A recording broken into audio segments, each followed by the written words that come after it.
Do you know who ate all the donuts?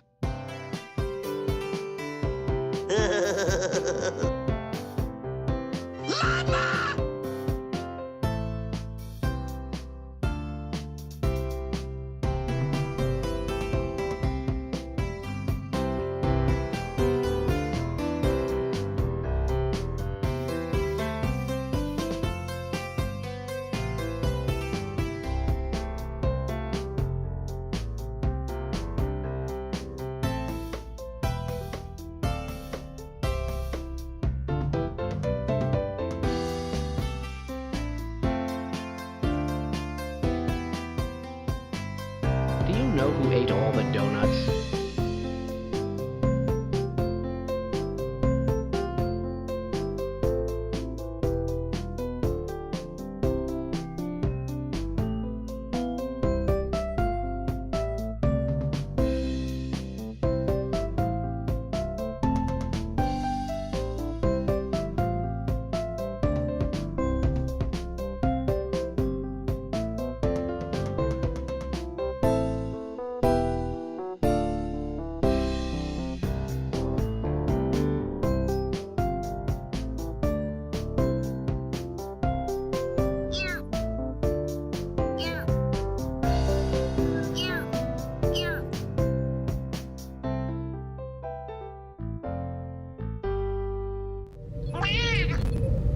Hey, good evening, everybody, or good morning, or good afternoon, or what the heck are you doing up so late, depending on where you are in the world, so happy time zone. 70 bits, oh boy. Thank you, Pi. Hey Laws and just cheered 70 bits. Dude, thank you so much for that. How are you guys doing tonight? I hope you're having a good day, or had a good day. What am I looking for? Oh, here it is, okay. Sorry, I'm getting my notes ready because we're playing a text parser. There are no quest logs and, you know, anything like that. Sharpened my rather dull pencil. Thank you for the 70 bits. Man. Big brain on Bitto, huh? Here it comes. Here it comes. I knew it. It takes no effort for me to know when the caco's gonna eat that sucker. Welcome in, everybody.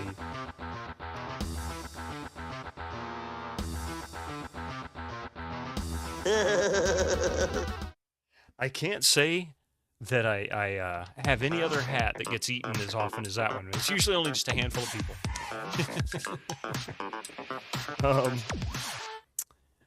But anyway, I appreciate that one, actually. I do. I understand why, and I think it's funny. I think it's a cool one. What was I going to say? Yeah, I don't remember. Hey, Blue X, Fedorasaur Pie, thank you again for the 70 bits. Echo, Lazy Crypt, Killick, who else do we have here? Hesky, good to see you there. And Rev Brown, all the way back there with the 3-stream streak. 115 stream streak. What hat will I wear today? I don't know. You have to pick one now. Thank you for that, Lazy Crypt. 115. 115. Jeez. And enjoy all the new sounds. There's one I need to fix. I should get a Cacodemon hat. Turn him into a cannibal, huh? Actually, that'd be kind of funny. I mean, truly, that would actually be kind of funny. Oh, I don't have the 3DO one I haven't added yet. That's one I do need to add. I have 7 that I need to add, including that one. That's one of the 7. There are, in fact, I'll tell you which ones they are, because some of them I need to do a little research, really more in the vein that I either have to go and record it manually, or I'll have to go hunt it down in the video. And then a giant hat eats the Cacodemon. Yeah, the 3DO, outstanding. Which I have the MP3s for both of those. I just need to get them added. Gambit saying, welcome, mon ami. I'm not sure which that one is. I'm going to have to ask him. I guess that's Immortal X. Superb. Car Honk, that's an easy one. They Came bit. I'm not sure about that one. Halt, Who Goes There, that's from MM6. I actually marked a point in the video from yesterday, so I know where to get that one. And, of course, Runaway Braves for Robin. I can grab that off YouTube. I've also got the DVD for that, so that's easy for me to capture that. Hey, Winter Slice, good evening. Anyway, today is time for yet another questionable game. Nuke for Prez? No, you're not the questionable game. We're going to be playing some Leisure Suit Larry3, Passionate Patti in Pursuit of the Pulsating Pectorals. That's a lot of P's. I had to sit there and practice Peter Pepper pickle peppers. I almost got it. Anyway, what was I going to do?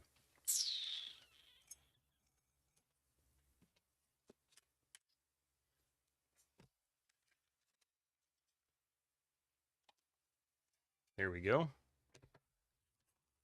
Very questionable. Now, I have no idea how this one goes. I think I watched a very brief few moments of Green Needles playing it a long time ago. And,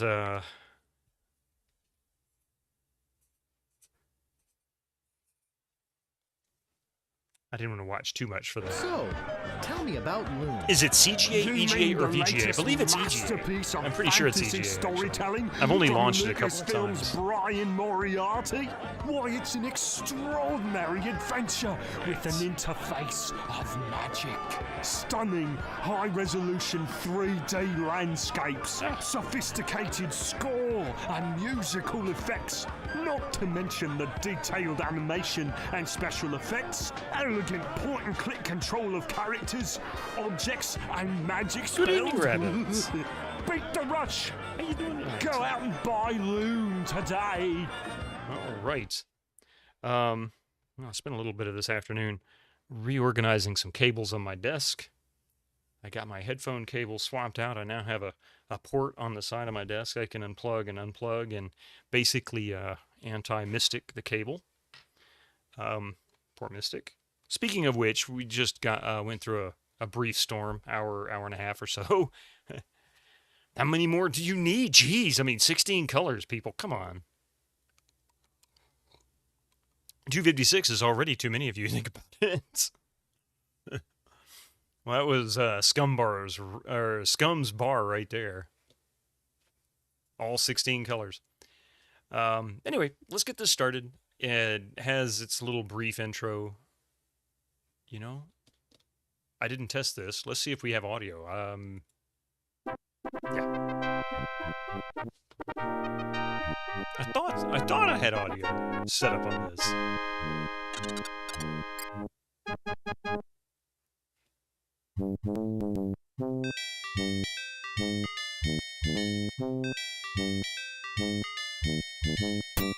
Since we last saw our intrepid hero, Larry Laffer, cavorting merrily with his newly found true love on the sands of the None Tonight Beach. Missed it. I was too busy trying to pronounce it. Once pristine and primitive, covered by virgin rainforest, splashed by gurgling streams, and washed by tropical rains, None Tonight has discovered, and been discovered by, modern civilization.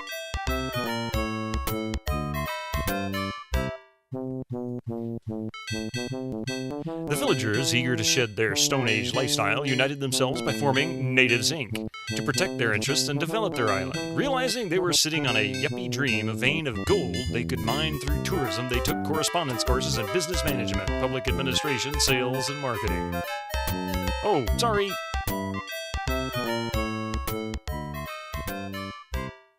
Learning modern construction techniques through self-help books and pirated videotapes of This Old House, they began to buy building a hotel in this very spot. Borrowing heavily from foreign investors, they expanded into some very attractive tourist traps.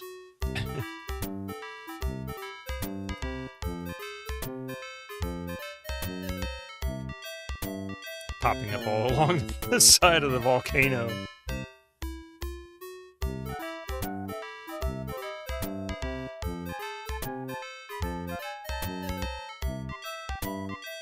But growth really exploded when they discovered the holy grail of modern marketing, the wonder of timeshare.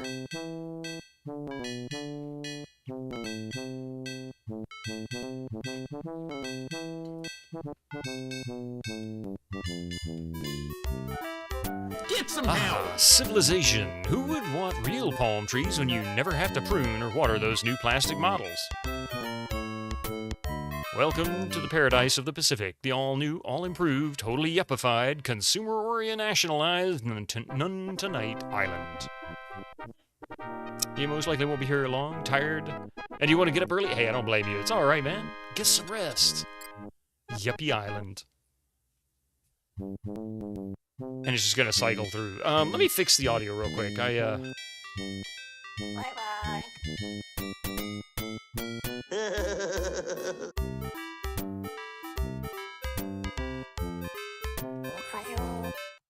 Here we go.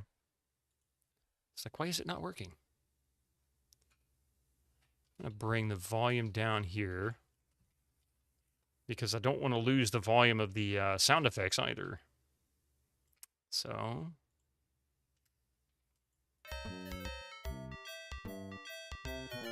that might be just a little too much.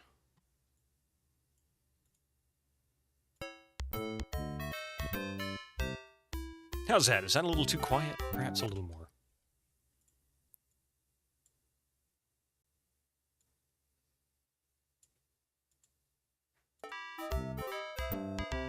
Yeah, let's see. All right. Welcome to Leisure Suit Larry3, passionate Patti in pursuit of the pulsating pectorals. Warning, this game contains some material which may be deemed offensive by some players. If you are offended by adult situations, vulgar language, ethnic humor, sexual innuendo, or pixelated nudity, you'll be happier playing another game. Oops, I don't want to play no dirty computer games. I'm gonna go watch PBS. I'm just kidding. Go ahead and try and offend me. Is the mature stream warming up? It's just getting started. I'm under 12. Well, no, it does say 18 to 25. I'm 25. I might have been dyslexic. I mean, you know. All right, you can skip this. Apparently, Alt-X is supposed to do it. I've never done it before. In fact, I think I heard about it not too long ago, and then I think Chelnav and somebody else mentioned it the last week. And I'm like, oh yeah, we'll just answer the questions. There's way too many of them, but come on. They're not that hard. Lizzie Borden gave her mother a poem lovely as a tree, a cherry that had no stone, gray hair, or 40 wax. Well, I believe that was 40 wax. The 5 Marx brothers were Groucho, Harpo, Chico, Zeppo, and Gummo. Come on, people. Don't you know the answer to this? Pesticide is a legal term for the murder of a younger sibling. Oh my god, that's awful. A slang term for the harassing of nerds. Nah. A bug killer. Taking sides with obnoxious people. Pesticide, that's pretty good. I like that over 25 is the last category. It saves me from some embarrassment. Yeah. An oil glut is the latest tanker spill, how doctors describe cholesterol in arteries, a typical fast food meal, an overabundance of the commodity in the world markets. Yeah, I think it's D. Rink. A philanthropist is a humanitarian, a stamp collector, a frivolous lover, the lasso-slinging ability of Phil's aunt. Who's Phil? A humanitarian. I'd have to just click dinosaur. Hey, Les. This is the copy protection, Killick, yeah. So if you don't know history, you're screwed. Oh, actually, you can supposedly hit Alt-X. That'll do it, too. You're so bright. You got 5 out of 5. Therefore, you get to play the game that is the totally raunchiest. Bill Gates, yeah. All right, here we are. My, how this island has changed. You remember when you parachuted down here where there was nothing but a sleepy little native village inhabited by a tribe of illiterate islanders? Now look at it. It's overgrown with hotels, resorts, casinos, and cheap tourist traps. A tax evader. Age protection, yeah. Such is the cost of progress. At least your job as Vice President of Marketing for Natives Inc. has enabled you to provide a lovely home for you and your beloved wife.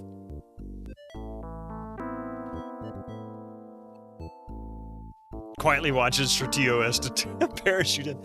The age check questions in LSL1 were hard, especially if you were not from the US. Yeah, I remember actually struggling with a few of them occasionally. They were a lot harder. These are a little simpler, although I will say, how many people nowadays even know who the Marx Brothers is, outside of maybe a comment made in Indiana Jones The Last Crusade? And that's even if they watch the Indiana Jones movies. And then further still, who's going to know that the other two were Zeppo and Gummo? How often did they show up? Yeah, they do comedy, right? You saw one movie.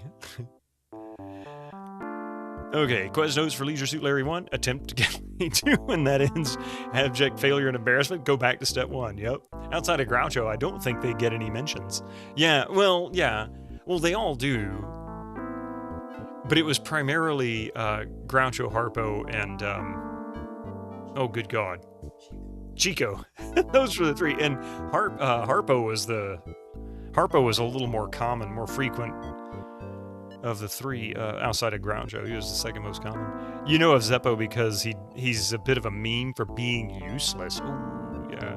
The Three Stooges. Well, isn't there like 6 different Stooges though? Because you had Larry, Moe, Curly Joe, Curly, Shemp, and Joe. Isn't that weird? There was a Curly Joe, and a Joe? Yeah. So there was like 6 different ones. No, there was actually 2 more. There was Joe and Curly Joe. And then you had Joe, who was like completely different. He was really meek. He was an odd character. Well, they were all odd characters. And then you had Shemp, of course. Let's see. Where are we? From here on the lovely Vista Point, high up the slopes of Nuntanite Volcano, the city lies spread below your feet like the floor of a movie theater after a Saturday matinee. What, nasty and gummy? Soda everywhere? A lovely lawn with a bronze plaque lies near 2 pairs of binoculars. Neshach and Appendigoat, however you spell those Biblica people. What is that? Interesting. Peter Steves, how you doing, by the way?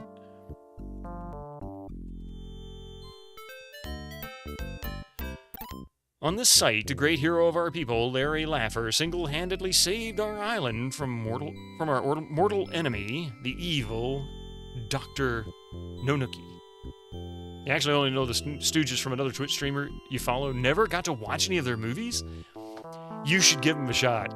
If you like slapstick comedy, especially their old, like, shorts. What was it? Order in the Court, I think, is probably one of the most classic ones. Something like that. Shadrach, Meshach, and Abednego. I forgot about it. I was like, I'm sitting there, I was like, I remember how that goes. I couldn't remember how to pronounce it. Oh, now I get where you were saying Neshach. I get you. Threw me there for a bit. 4,000 points. How you doing there, Morton? Your favorite LSL game? Oh, nice. You have a collection of them: Felix the Cat and Popeye. Yeah, it's a requirement for being a guy over the age of like 35 nowadays. I even showed the kiddos some Laurel and Hardy a few weeks back, or a month or so ago, and she got a kick out of it. Like old Laurel and Hardy.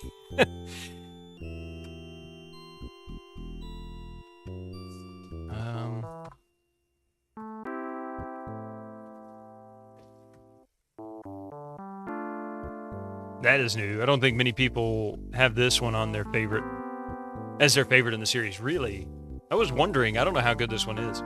Black and White, the collection of the Three Stooges, had mostly the cartoon Three Stooges. You loved the cartoon, but it felt so weird having the action segments instead of all being cartoon. It must be a lot to do for the amount of points. Either that, or they give you a stupid amount of points on some things.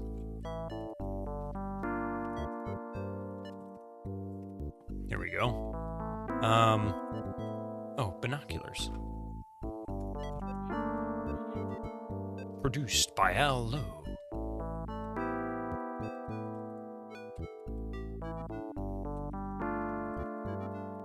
Two pairs of free binoculars are mounted on the posts near the fence. I'm not a big fan of the early LSL games. 2 and 3 are some of the more brutal softlock prone games from Sierra made. Yeah, I mean, I ended up having to restart the second one a couple of times. Not really from the beginning, but I had to go, back quite a ways. use binoculars. Hey, Vervain, how you doing? Uh-oh. I mean, what do you expect in this game?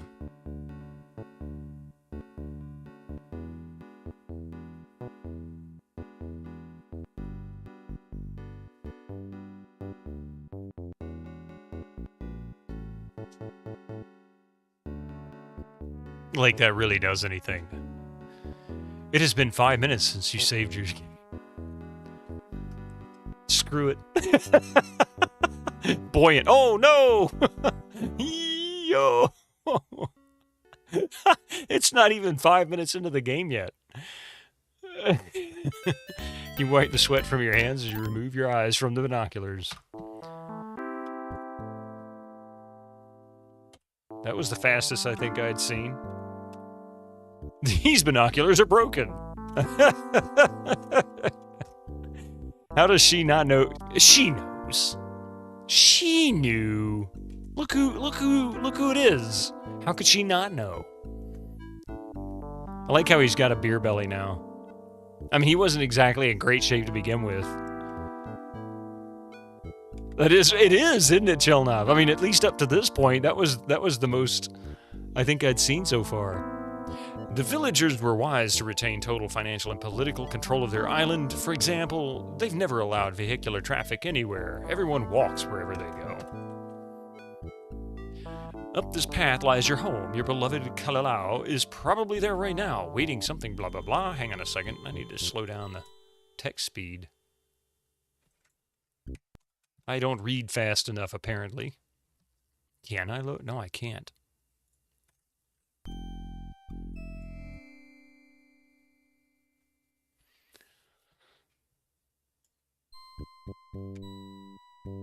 No, I didn't think about that. Oh my goodness, I should have taken a look at that. All right. I guess I don't have a way to do it. I'll just have to read faster. Oh well. It takes away the fun. All right. Oh wait. So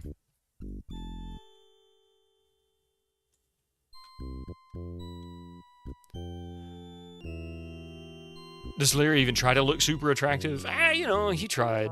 If you played on the squeaky clean level, she would have done the drapes. Oh, I see. Okay. Let's see.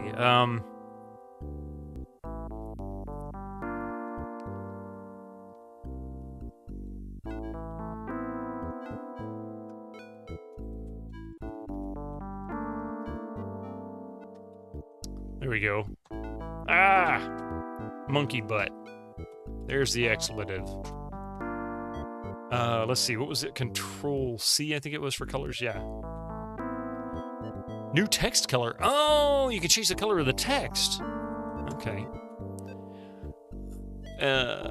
Plus music, not gonna lie. Yeah, the music is pretty much non-stop, isn't it?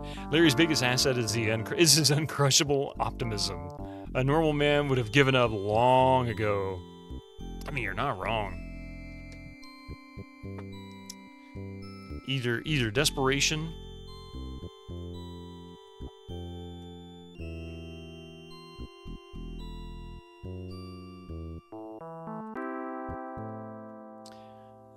the native corporation natives has done an excellent job of preserving the environment of the jungle, at least in this location. A beautiful specimen granadilla tree grows here.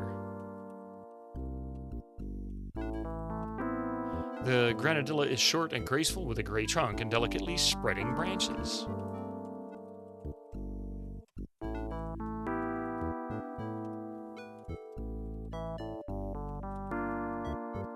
Get truck. There is something admirable about that. If there's anything positive, that's it.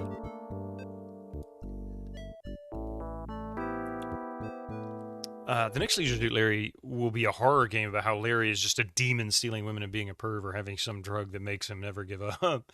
Oh, Kalalau, baby, you shout. Your lover boy Larry is home. Oh, no, you're not, cries a voice from over the fence. You don't live here anymore. I've found a new lover and filed for divorce. By island law, all I will need to do is walk 3 times in a circle around your bed. I've done that many times over the past few years. Wow, he just got dumped again. You're stunned. You had no idea anything was even wrong.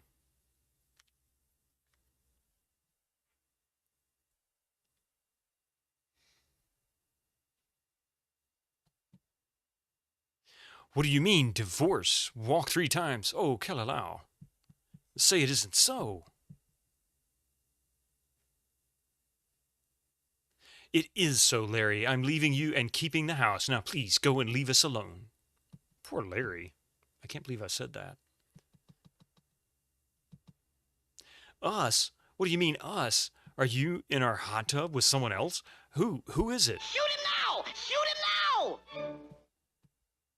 I'm with Bobby, my new lover. She responds hurriedly. Bobby is able to meet my needs where you never were. You'll never bore me to sleep again, Larry Laffer. Poor Larry. I gotta stop saying that. Kalalau, you cry. How could you possibly leave me for another man? I don't think it is. I didn't, you fool, she replies. Bobby's a woman. I was beginning to wonder. Poor Larry. I gotta stop saying that.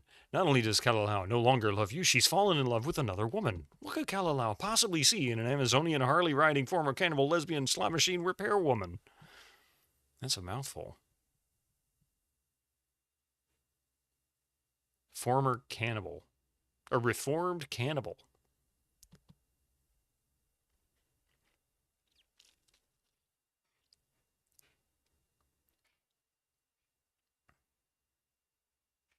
Okay, now it's my turn. You gave Kalalau full reign in the design and decorating of your home. Lucky for you, she was the daughter of a king.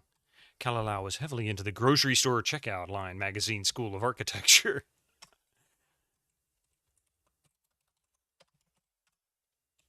Oh, yeah? Well, I've got your Bobby right here. Sounds like whoever this woman is, she's got a lot more going on than Larry. Apparently. Not that he has a lot to go on to begin with, yeah. Look, mailbox. Open mailbox. It's not his anymore, is it? Good idea. You might try that again later. Is that a hint? Oh, yeah, I already did that.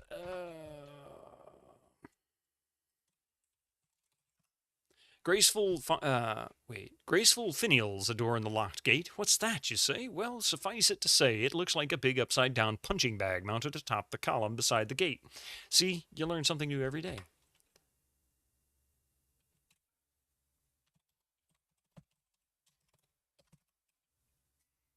You may know the word bag, but it is beyond Al Lowe's vocabulary.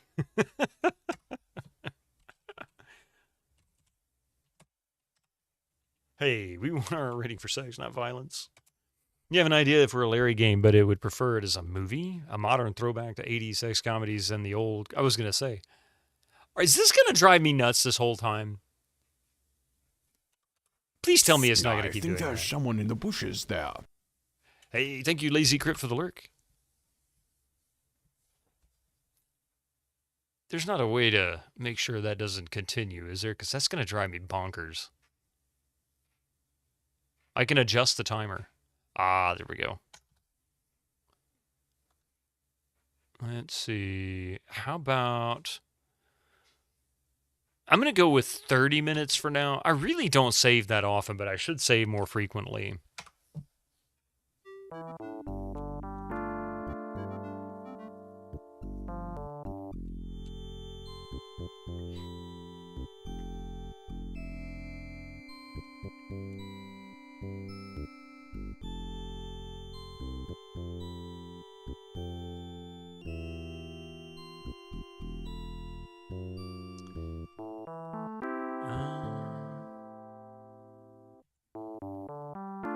Recovering from Kalalau's shocking news, you carefully consider the alternatives.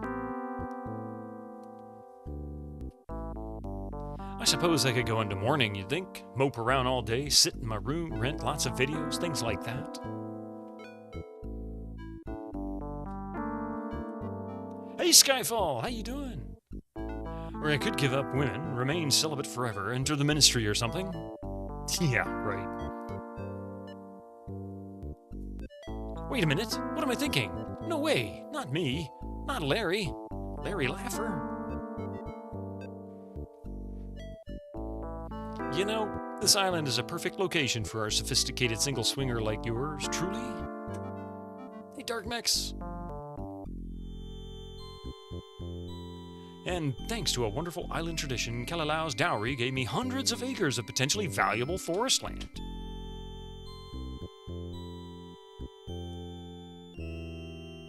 Perhaps my love for Kalalau blinded me to the potential of my current locale. Where else could I find more women than a tropical resort? And to think every one of them came here seeking just one thing, a good time.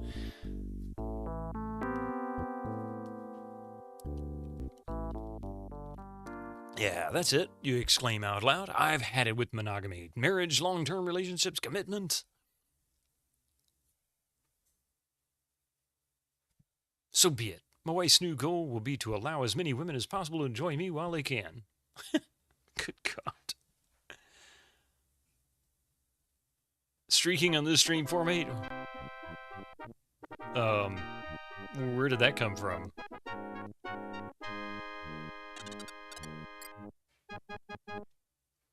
What is he, Super Larry? Oh no, he's back! And in his leisure suit. Look out, girls, just when you thought it was safe to drive back into the gene pool, the original swinger is at it again.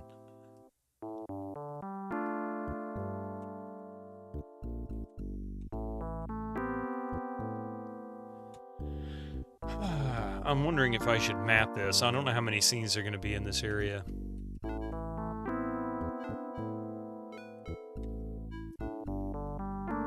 Thank you for the 3 stream streak there, Formate. I appreciate that.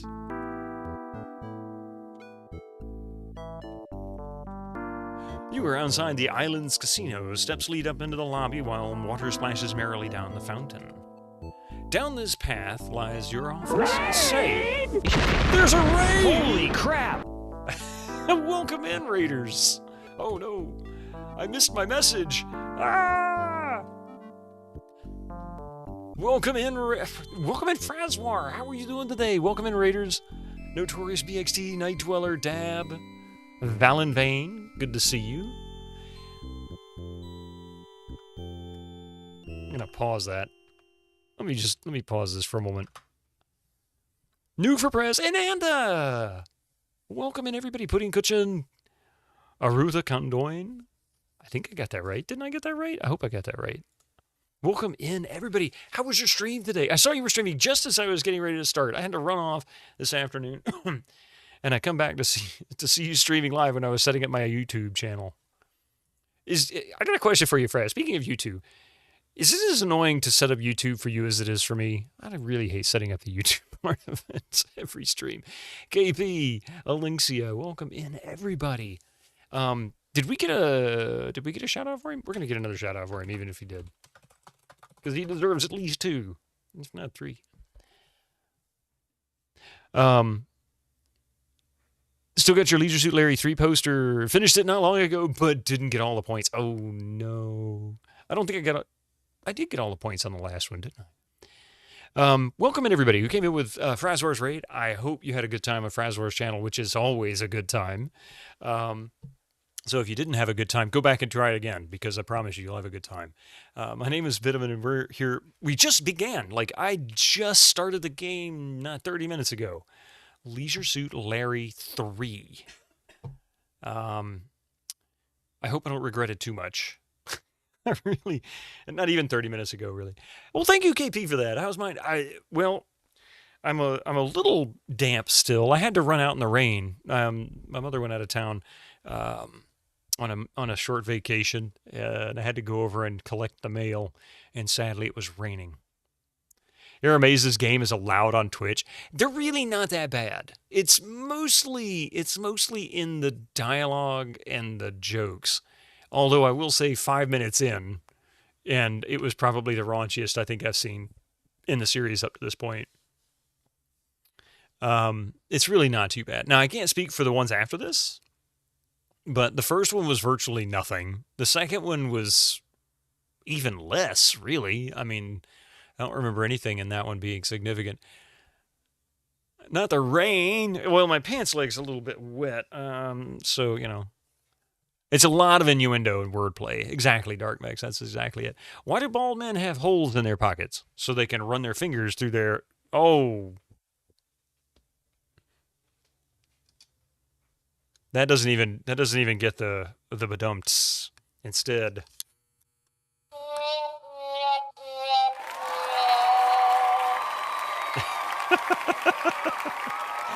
No, thank you. It's a shame. It's a pun or a play on words. Innuendo. But yeah, so I've played the first two. I didn't play this series when it came out. I've got to admit, I played quite a few Sierra games in the late 80s into the early 90s. I think the last Sierra game I probably played would have been Quest for Glory 4.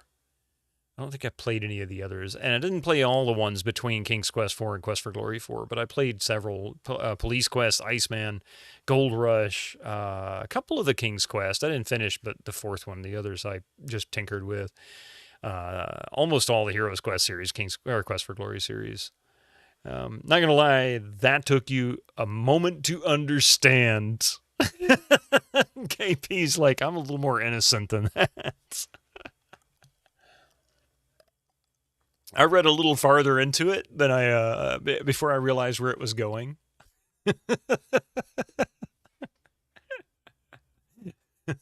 I mean, Discworld reference, bit of watch, read, play more Pratchett. I need to play more Discworld, and honestly, I should probably play Discworld again. You're doing this. Hey, you know, we all have our moments, KP. All have our moments. Codename Iceman is one of the few Sierra games you have never played. You watched a playthrough of that subsection looks not fun. That's what made me stop playing it. I never finished it. You know what? I might, the next, after we get done with Leisure Suit Larry 3, we'll play a LucasArts game, which I'm planning on doing Indiana Jones and the Last Crusade. I think the next one, I might do Codename Iceman. That was brutal. It is brutal. It's hateful. You get hit more on your chest, you run your hands through that. Iceman is miserable. It is. I've always wanted to finish it just on principle. Because, yeah, that sub part was brutal. Miserable times will be had by all. Only everybody gets to watch instead of suffering through it like I am. You also watch someone from the community or a mod to play through the subsection of Codename Iceman. It was brutal. It is nasty. It's one of those where I can almost guarantee you when I get to the subsection, if I can't quite figure out the controls, I may just pull up a guide and say, screw this, I'm going to do it. Follow the guide. I mean, it's more logical than Discworld, but the problem is how many people here know how to drive a sub? Show of hands in chat, you know. Supposedly it's modeled after the real thing, or at least that's what I remember reading when I got the box. I watched Retrograde Tom play Iceman. Yeah, I quite liked it. It's kind of a cool game, but man, that subsection's awful. But you only watched, and Tom may have had a guy. He's played it several times, I'm sure. Yeah, save yourself some frustration. Well, that's my general rule anyway. For those that don't know, and I'm not opposed to grabbing a manual or a walkthrough if I really, really need to. If I'm struggling so bad with something that my head is just starting to hurt, I'm not going to get frustrated with it because I have no desire to play the game if it's frustrating me. Stalio, how you doing? And Frasmar, thank you again for that huge raid. I hope you had a good stream, man. I really hope you had a good day. I hope things are going well for you. And Ananda, I hope things are going well for you. I've been seeing you stream more consistently lately. And I think that's awesome to see you back on Twitch more frequently.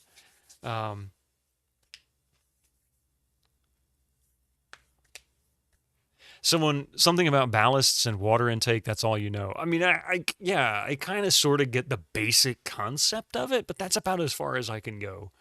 Like, I know you're supposed to take in water and it's supposed to balance the boat and raise and lower it and that kind of thing. But beyond that, I don't know how the hell it works.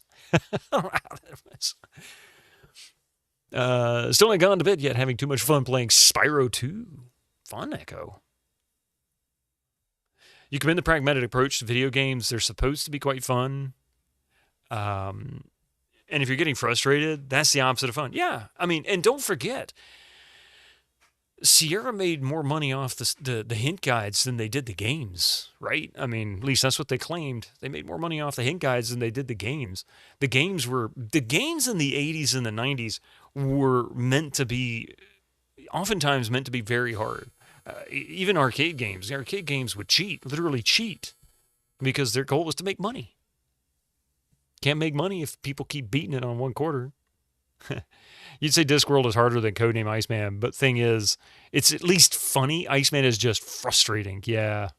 Plus pirating, yeah.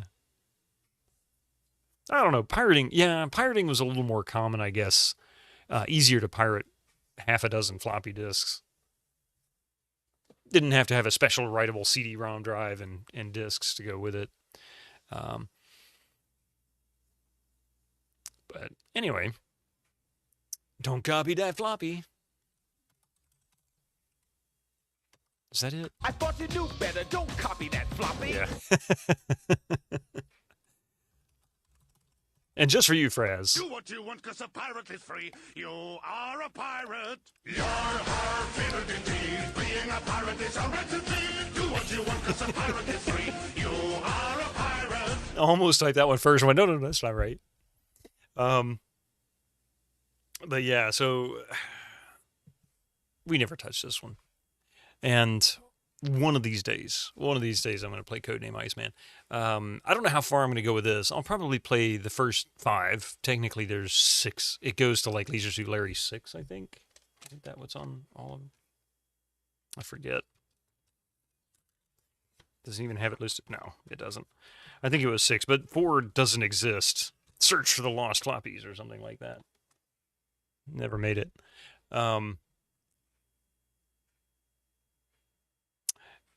Leisure Suit Larry 5 is not good, but 6 and 7 are great.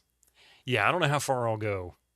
I tend to play through entire series if I can, but I even question if I'm going to complete all of the Might and Magics. I'm definitely going to finish through 6, of course. And everybody tells me I really need to play 7, 8, and well, at least 7 and 8 and 9. And then 10 I hear is like, so I don't know. 6 and 7 are your favorites. Oh, really? It's so crazy to see a series that gets better as it goes. Yeah, Wizardry is yeah. And I plan on playing Wizardry as well. 5 is okay, but it's a bit of a rough transition to the new design. That was the first one where they went to the new UI, right? Where it was all point and click. 7 is your definite favorite. See, once they got out of text parsers, I didn't like it. I did not like the non-text parser Sierra engines as much. So I don't know why. It felt like they were trying too hard, and it almost made the puzzles harder. LSL1 also has a special place in your heart, as it was the introduction to the Sierra games and adventure games in general. That's a funny game to have as your first adventure and Sierra game. I mean, Zork was that for me. But my first Sierra game was King's Quest IV, so I had a nice soft landing, for Sierra games. Except for that whale tongue, which I got really lucky with when we played it recently. Let's see here. So the game is paused. So what am I supposed to do? Just stand here while you do something else? Oh, all right. I'll hold my breath until you return. That explains the puffed out cheeks. Okay, stop your whining. Let's see if it gives me the message again. Damn, I missed the messages. Oh, there is. Down this path lies your office. Say what about that cute little redhead in accounting? You've always wanted a chance to balance her figures. Oh, man. It is nearly time to start work. You'd better hurry, Larry. You're going to be late again, and you know how much Chairman Kenneth hates tardiness. Your intro to Sierra games with the VGA version of Space Quest 1. They're still special to you. Wow. I hope this trouble with Kalalau doesn't influence my excellent working relationship with Chairman Kenneth, you think. I never got to play the Space Quest series until I played them a few years back. Surely it won't make any difference to Ken. My meteoric rise through the ranks of Natives Inc. is because of my superior managerial abilities, not just because I married the boss's daughter. Your dad got a copy from a coworker and brought it home since we were celebrating Christmas in the evening. He showed it to me so I could pass the time on December 24th. Oh my god. And Space Quest 3 is your fave. You still play through it every now and then. I loved the Space Quest series. The first one was remarkable. It was great. 3, I think, was my favorite as well. I really enjoyed 4 and 5. 6, it was playable, but, yeah. Yeah. 6 is, Police Quest. I played the first one all the way through. Played a little bit of the second one, but I never finished it. We got those back when it came out. I need to finish the Police Quest series as well. So probably the next series I'll do in the Sierra line will likely be Police Quest.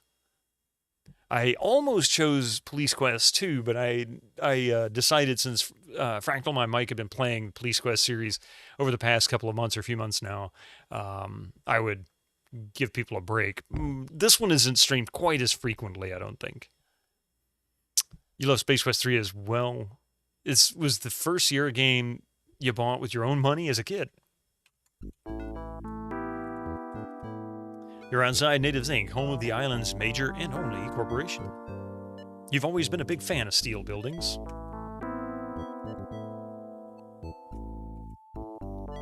You have seen horrible ways to die in Space Quest games, yeah. Good morning, David, you tell the guard. Another day, another dollar, eh? David? Oh, there he is. Perhaps so, Larry, Dave replies, but then again, perhaps not. Chairman Kenneth wants you to report to his office immediately. You know, he always has to bring Ken into this. Chairman Kenneth, if the character looks like Ken Williams, I'm going to die laughing. You wish you had an allowance as a kid. The LSL games rarely get played, it seems. You're not sure people are worried because of their reputation, which is wildly overblown. LSL 7 is the only one that really shows much of anything. Space Quest, nice! Space Quest 3 was funny. In the box, they gave you a pair of glasses to look like the two guys from Andromeda. Nice. Yeah, it seems so far the reputation is really far up and above what it should be.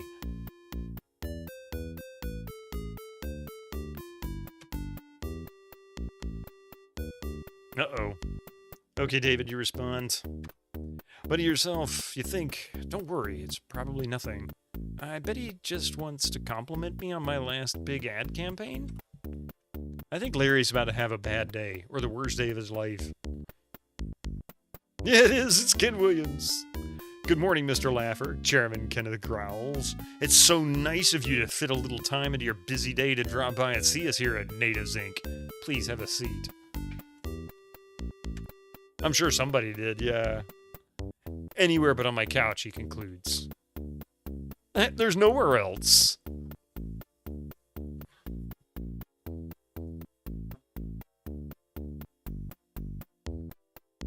He's just gonna sit on the floor, isn't he?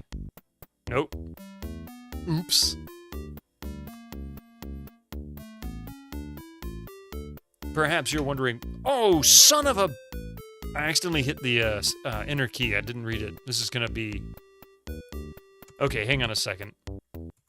I'm sorry. I'm sorry.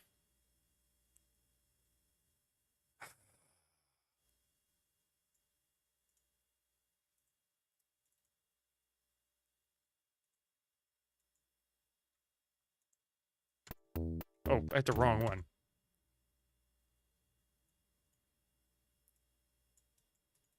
There is no autosave. No.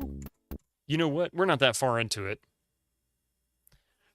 I want to restart this now. I missed dialogue. It's going to drive me nuts. How could Chairman Kenneth be Ken Williams? Seems unlikely. Let's get our 4 points. We're not that far into it. Streaking for epic luck, Strider.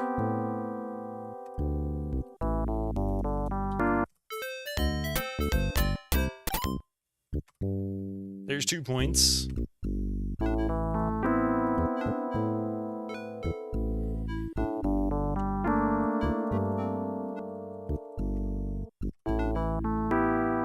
Here we go. Get ready. If you can't handle it, just do this. I'll let you know when it's safe.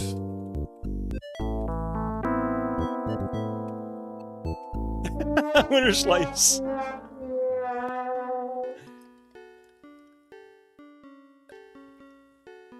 It's also showing off the amazing physics engine too. That's the key thing for Leisure Suit Larry games, is an amazing physics engine.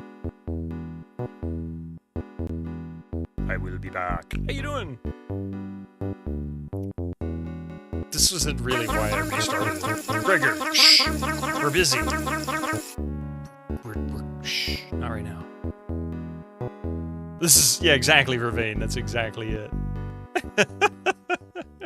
I'm just kidding, Gregor. You're good.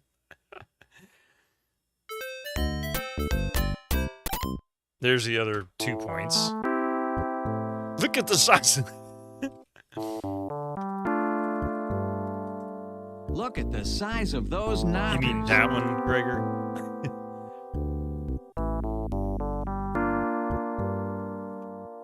Gregor, 9!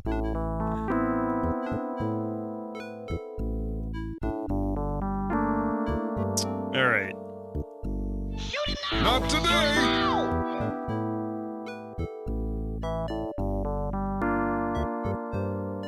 Let's go get the announcement that he's been divorced.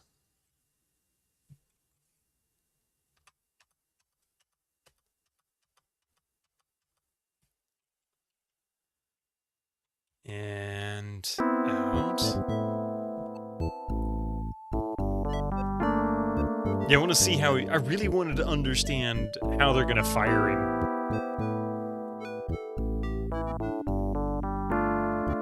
And here it comes. He transforms into Leisure Suit Larry.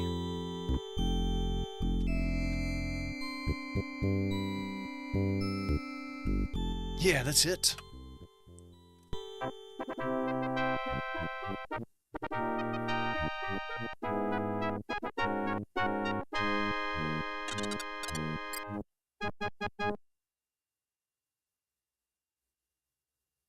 He's back. Hi, Mystic.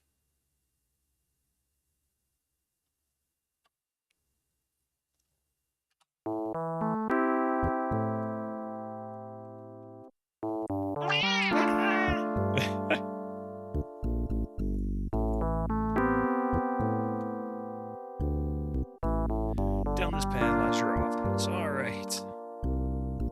Incoming ads for you non-subscribers. Use your Twitch Prime now.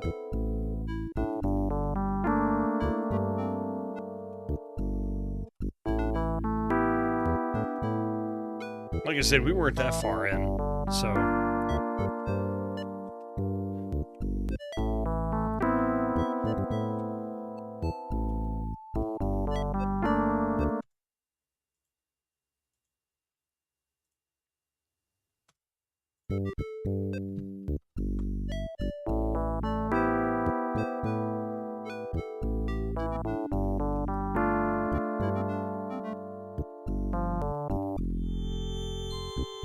They could never draw straight lines in these games.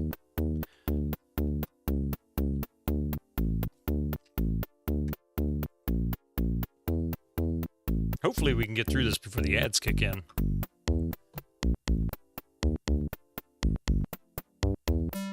Here we go. Good morning, Mr. Laffer, Chairman Kenneth growls. It's so nice to see you. Nice of you to fit a little time into your busy schedule day. I can't talk anymore. We'll just let it go through. Here we go. Anywhere but on my couch, he concludes.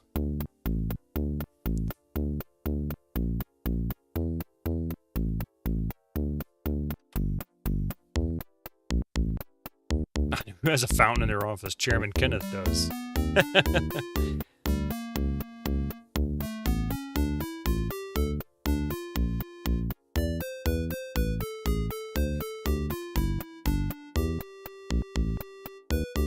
Perhaps you're wondering why I summoned you here, Laugher, begins Ken. It has nothing to do with that recent ad campaign of yours, although by its appearance you didn't have a hell of a lot to do with it yourself. Oops, this isn't going that well, is it, Larry? Since you are no longer married to my daughter and your marketing skills are non-existent, I can't for the life of me think of a reason why I should keep you on here. In fact, I've been waiting for this moment for quite a long time. I know the perfect way to handle this situation. How you hate it when he gets that look in his eye. Perhaps I could introduce you to my favorite hobby.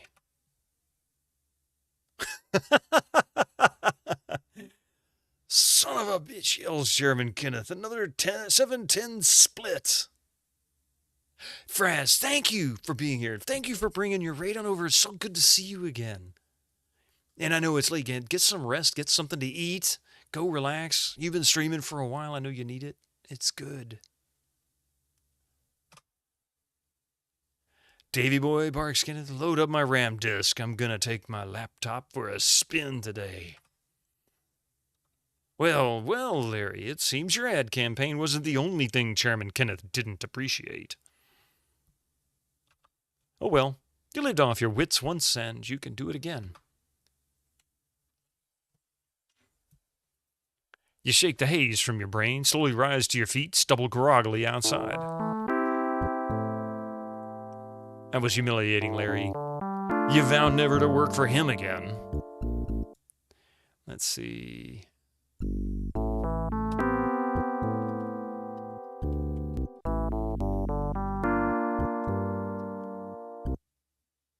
Okay.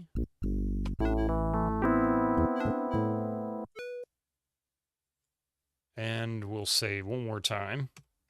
There we go. Sleep sounds good. Let's see if it cools off enough so you can rest. Oh no! Is it really still that hot there, Gregor? What's the temperature there right now?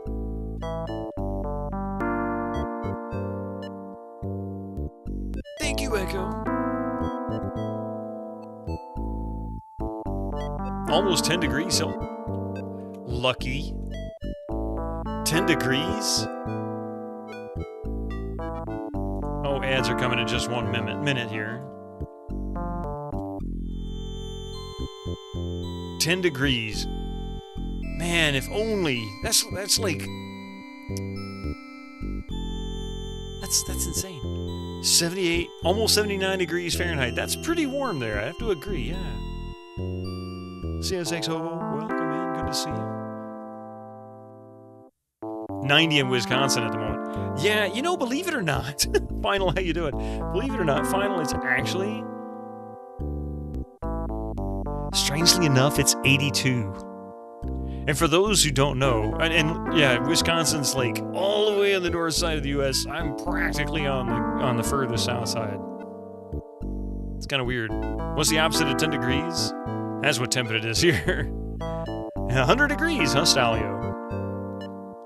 94 out here in Houston. Yeah, see, I believe that, Dark Max.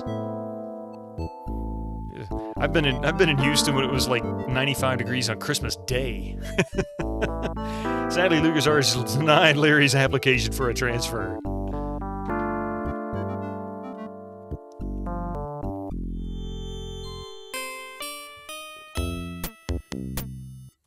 Oh!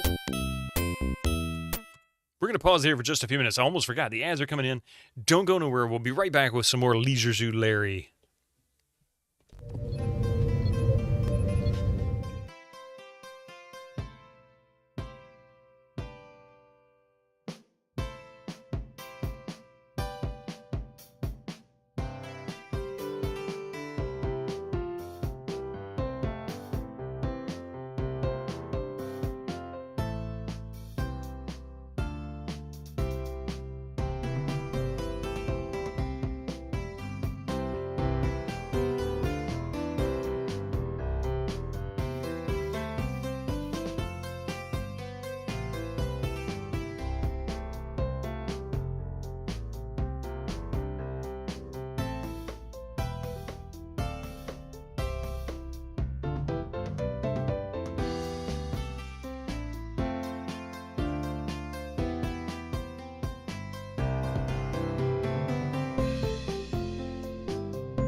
my goodness, Gregor. It's supposed to be upwards of 102? I didn't realize it got that warm in Germany. That's insane. That's nuts. At least humidity is at 49%, which isn't too bad, but it's still hot. The humidity is what always got me dark, Max. It was always so humid in Houston. I swear it felt like it was defying the laws of physics.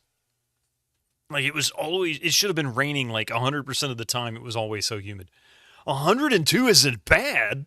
Blue X, were you born in hell?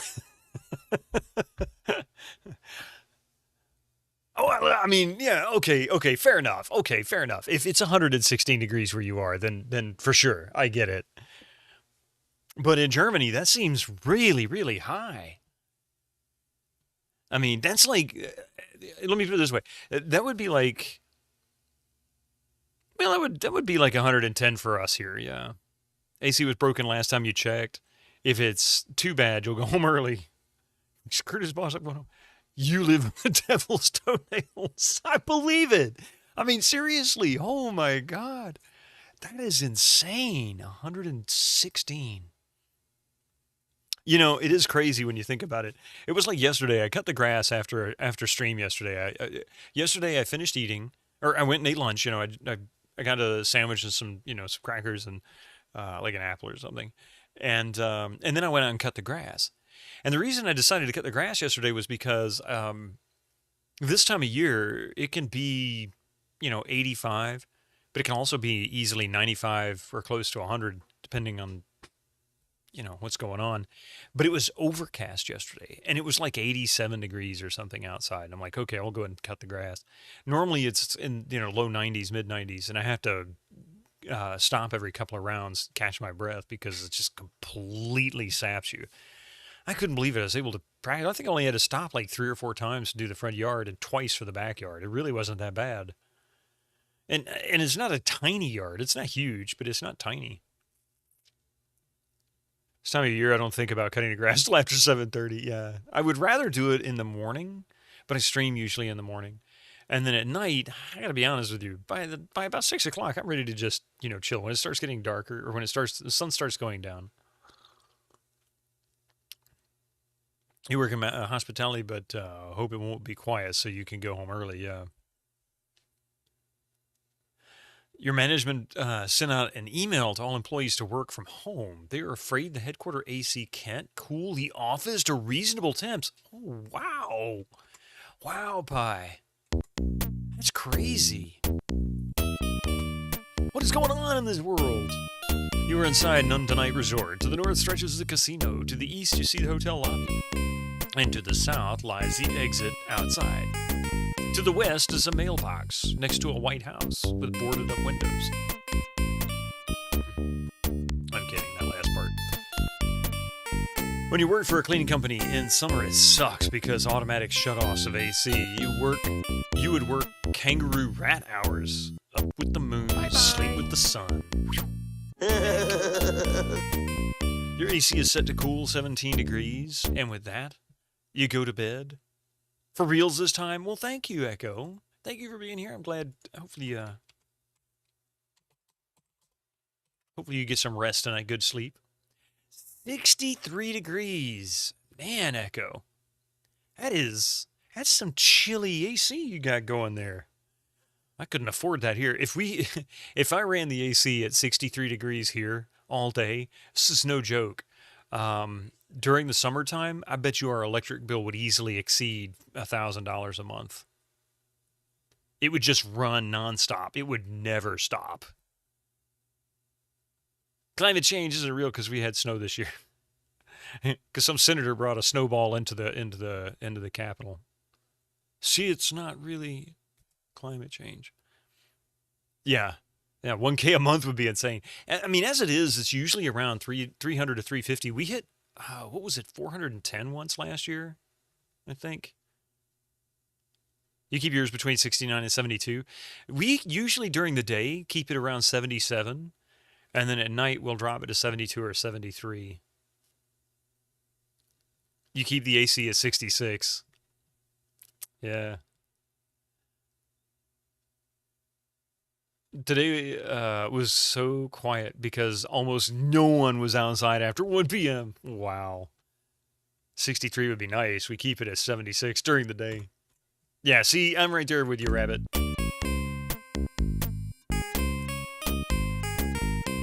Yeah, it is. You hit 140 for a month and you feel like that was crazy. It's nuts, isn't it? It's nuts. The cheapest our electric bill gets is during the winter.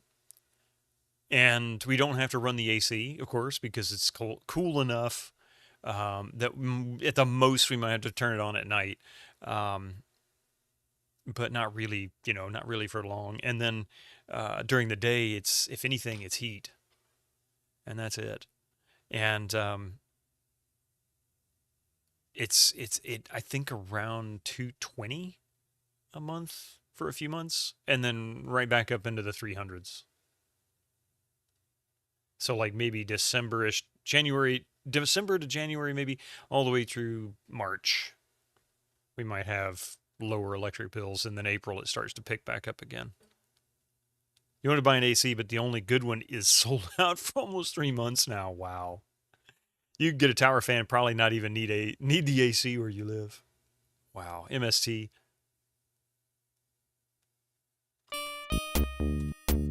Let's see. You're in the lobby of the casino hotel. A clerk stands bored behind the counter. There are 2 elevators here. I'm sorry, sir, but this is a private hotel.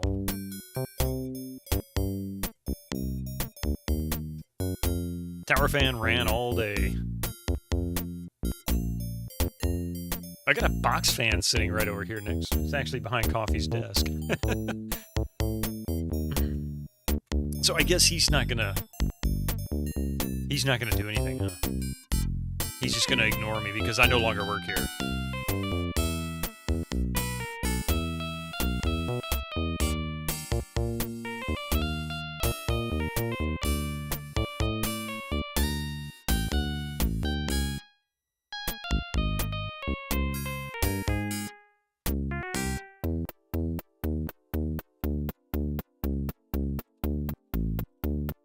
On the wall to the right of the doors is a panel with a keyhole beside a vertical column of buttons numbered from 1 to 9.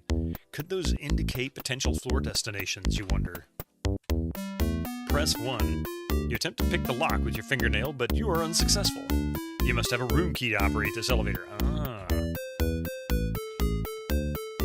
Evidently, you don't want to change floors. So I need the room key. You live in a basement level, so where you're at, the windows face west, so the only thing you need to do is just circulate the air. If we lived in a basement where I live, we would be in a swimming pool.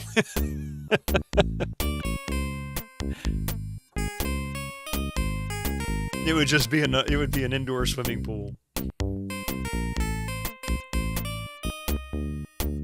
Look at your loo right here. A grand staircase rises from the resort lobby. Why does this not look like a staircase? Do you see stairs on this? This looks like... You live in a loft right under the Mediterranean sun.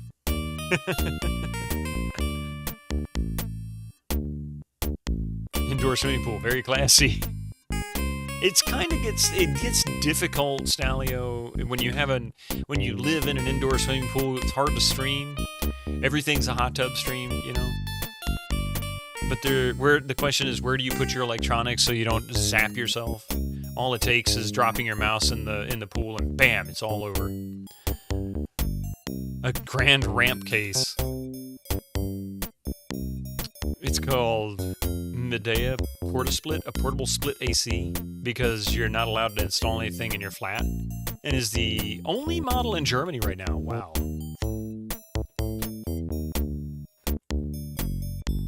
If you look in the mirror, you would see yourself.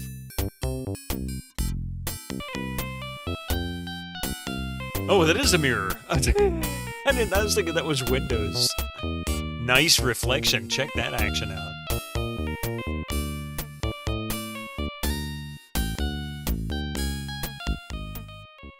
What the heck is this? Oh, this is the bar. Unusual walls rise to a sculptured ceiling that descends upon the stool before the grand piano. This place is sure dead. The announcement board lists the drink specials of the day in a vivid fluorescent ink. You wonder how they get such vibrant day-glow colors from a marking pen. Hot tub, more like blow-up inflatable. There you go. Welcome in, Vital Ashul.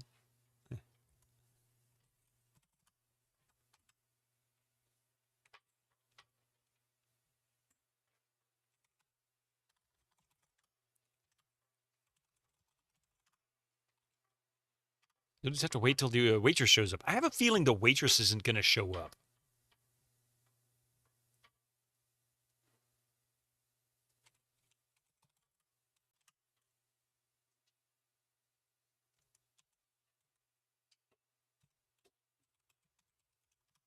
On the scale of musical aptitude, you rank in the 4th percentile nationally.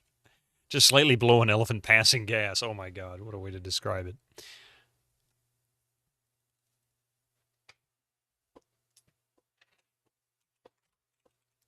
Okay,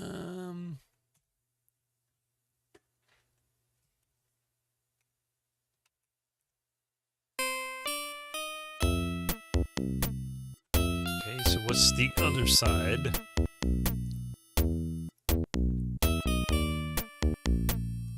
They had extra pixels, it didn't look like stairs. I mean, they could have at least done something. But you're right.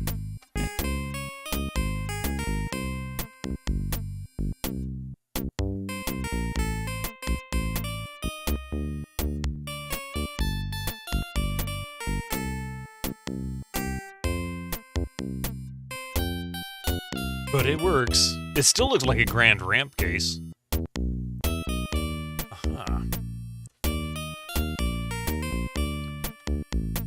The outer lobby of the casino's showroom is basically empty, except for a man standing behind a podium. I think you're right. Let's look at the posters. Posters on the wall are advertising the current showroom headliner, the lovely exotic dancer, Miss Sherry Tart. Or Cherry Tart, I should say. To whom? There's only one other person in the room with Larry, so unless I'm asking you to talk to yourself... Talk to man. Hello, sir, you say to the maitre d'. My name is Larry, Larry Laffer. Could you give me some information about the show inside? The maitre d' responds, if you would like to see tonight's show, you will have to have a ticket. Of course, some of the local tourist magazines contain free passes. If you have no ticket, you might try one of those. So I need to find a local tourist magazine, I guess.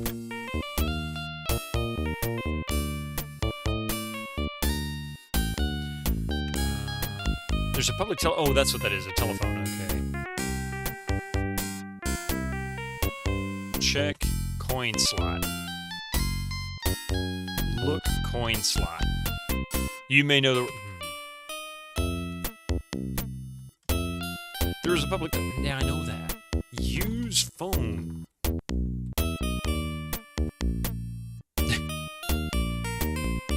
Now it's just being trite. This phone is only usable by those with the correct chain.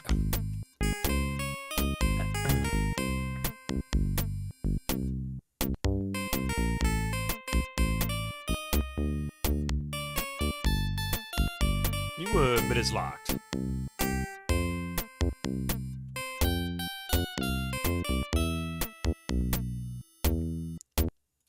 Just realized the music is loud again. You know what? I wonder if... No, it's...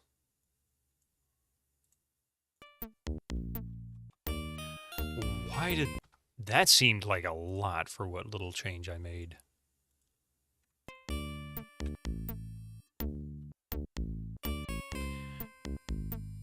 Literally, you can leave the hot unit outside without having to drill holes.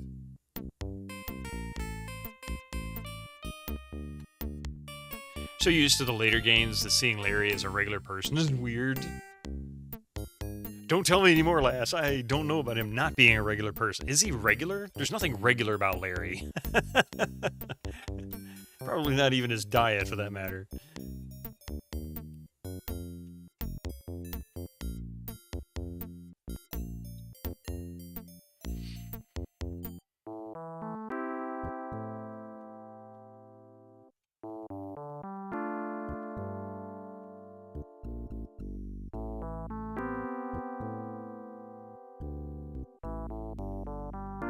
The casino's changing cabana, which bears an amazing resemblance to an outhouse, is nestled in a grove of trees.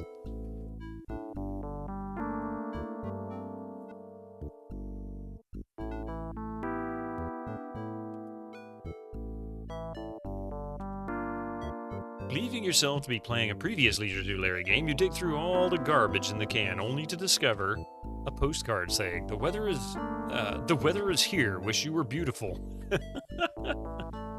You return it to the trash. That's where it belongs anyway.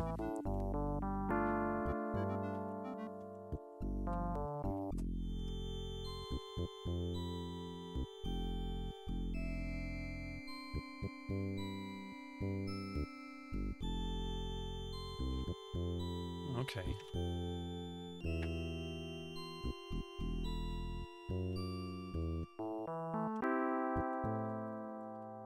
The left door is the only one that is available to you. The center door seems stuck and the right door is missing. Oh, I didn't mean to do that.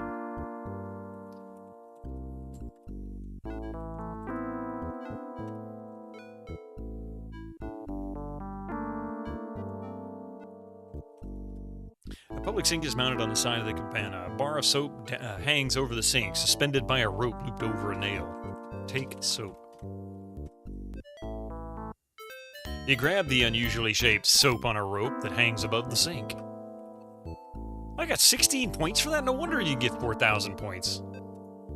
Let's see. Look. In sync. I don't mean the band. Larry Laffer. The lovable loser of leisure demonstrates that a failed pickup line is just his way of breaking the ice. He just never gives up, does he? Even after he got married and got successful. Getting 4,000 points feels better than getting 400, yeah. And that's why a lot of sports, or why some sports give you a whole bunch of points like American football, just for one thing. Imagine watching a game for 3 hours and one team only got 3 points.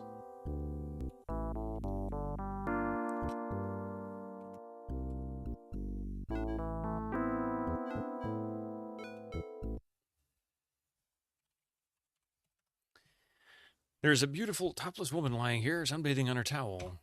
There is something moving in the sand. How interesting. Hundreds of tiny sand crabs are running all about over the sand of the beautiful Son of a Beach. Son of a Beach! That was good. It took me a second. Souvenirs! Excuse me, sir, you ask, do you have a permit to do this? Beat it, bub, he whispers under his breath, carefully preventing the woman from hearing him. Can't you see I'm just trying to make a quick buck off the Americano here? Oh, wow, exclaims Tawny. Souvenirs. What you selling, she asks the peddler. Genuine plastic souvenirs, handmade in the city of... I think the computer must have had a stroke.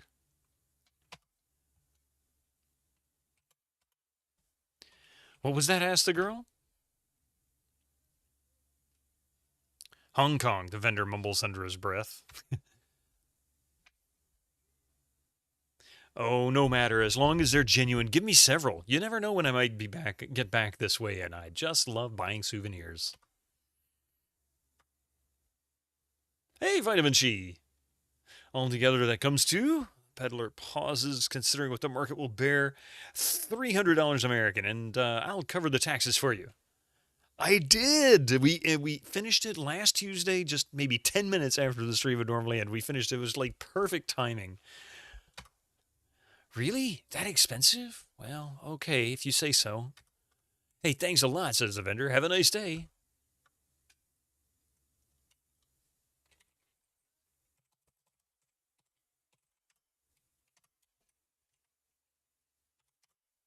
Before speaking to a woman, it's advisable to look at her. Hello, you say to the beautiful young girl in the towel. My name is Larry Laffer. Hello, Larry, replies the blonde. My name is Tawny. Wow, she looks even better vertical. I bet she has great horizontal hold.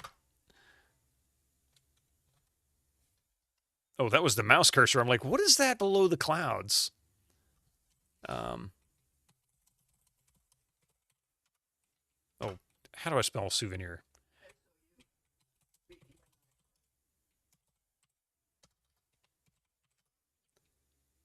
You look straight into her eyes. Oh. Was that a monitor joke? It was. Her blue eyes show the effects of too many hours spent mauling. 24-karat gold. You have extremely sharp vision. So now that you have beaten it, I assume it's clear why I said it was very misrated at KA with all the violent things that happened. Yeah. I mean, it wasn't hyper-violent by any means. I don't know. That's still kind of tough. The graphic... You know what, Vervain? This is some of the best artwork in a Sierra game for EGA, and I'm not talking about just the picture of who it is here. I'm talking about this is actually a really, really solid image they made. With only 16 colors. And like, what, 200 pixel horizontal? Or vertical, pardon me, not horizontal. 320 by 200. Her mouse is just beneath her nose. Tawny's pert little nose has years of experience sniffing out bargains. Yep. Let's see. Tawny's hair shows the effects of the many hours she devotes to sunbathing. Artists got really good at using the 16 colors in EGA palette. They really did. And this is, I mean, this is really remarkably a good image, objectively, to me.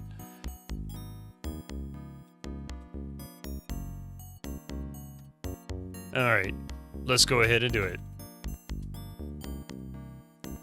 Hey, you'd love to sneak one. Pick nose. It busily exchanges moisture-laden carbon dioxide for fresh oxygen-enriched atmosphere. Brink's hand. Oh, that's true. Brink's hand squishing the dog monster with a rock. You know what? Yep, good point. And what happens with Maggie, and especially if you disobey, get wishes about using the life crystal on her, it should have been at least teen. I can see that. Yeah, I can agree with you on that. In other words, she's still breathing, Larry. Even if they were terrible colors for the artist, yeah. I mean, well, they did, you know, they made the best of what they had to work with. And I still contend that that's one of the things that makes some of the best art. You know, we strive for more and more and more, and then sometimes more is really too much. Let's see, what else can we do?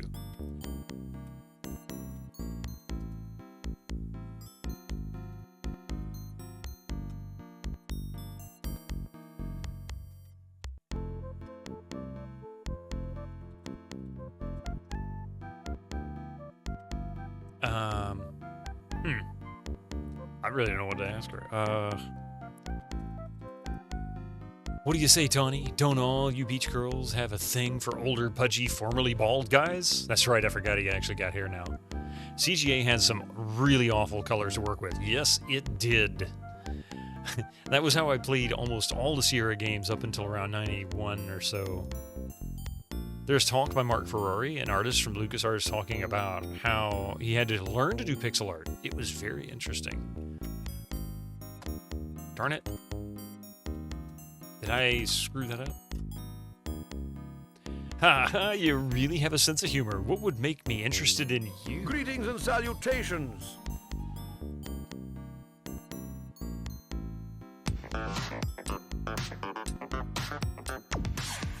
Thank you for the follow, by the way. Welcome in. And, yeah, welcome in there, High Res Up. What do you mean Brink's hand was fine after he replaced it with a life crystal? Your cat accidentally pauses your stream? She's like, I'm tired of watching this and you're not watching me. Let's see.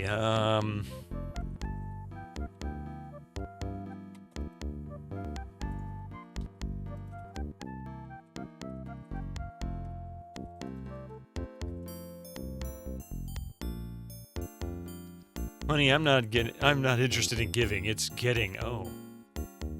So in other words, she wants something from him. Let's see.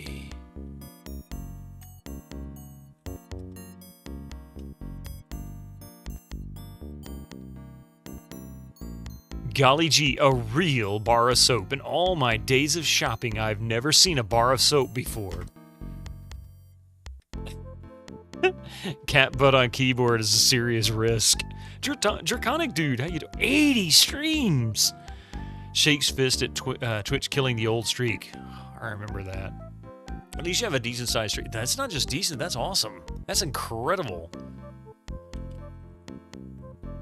Oh, I don't have the Game Boy one in there. I've still got 7 that I didn't finish. I need to do a couple of new ones, I think, that were added. Okay, I don't really know what else to look. Let's see. Yeah, I guess we're okay.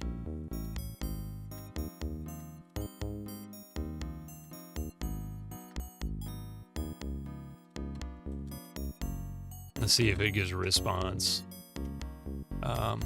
Compliment Tawny.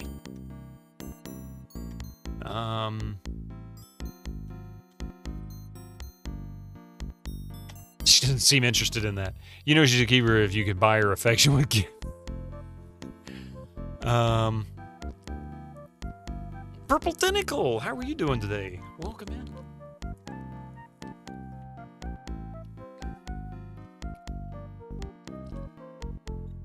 I don't really know what else to type.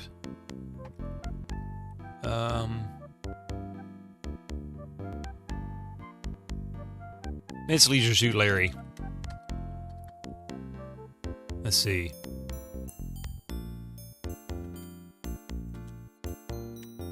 There's no time. There's no time for in Leisure Suit Larry? That's like what the whole goal is. What are you talking about? There's no time. Do I need to be more specific? Tisk tisk. See? Okay, leave. As much as you hate to, you stop looking at them.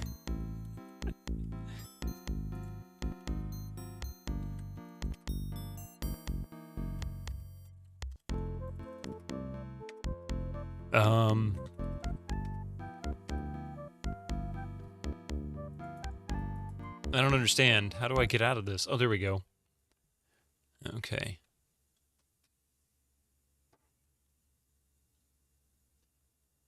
More souvenirs? Excuse me, do you have a permit to this? Yeah, here we go.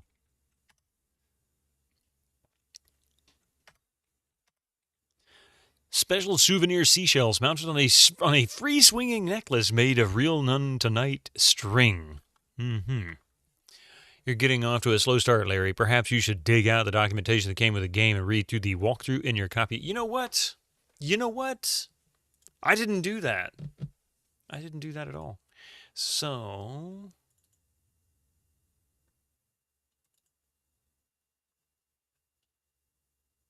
And of course, I got this off the CD, so I don't have the manual. Let's see. Sierra Help is my friend. Where did I put the link?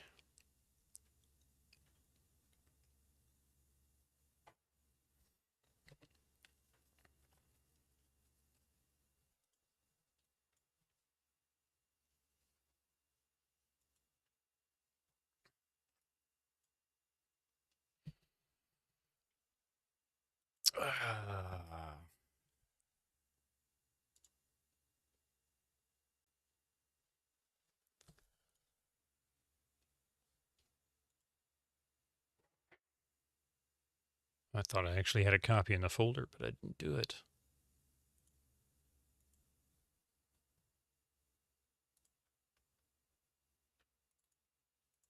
There we go.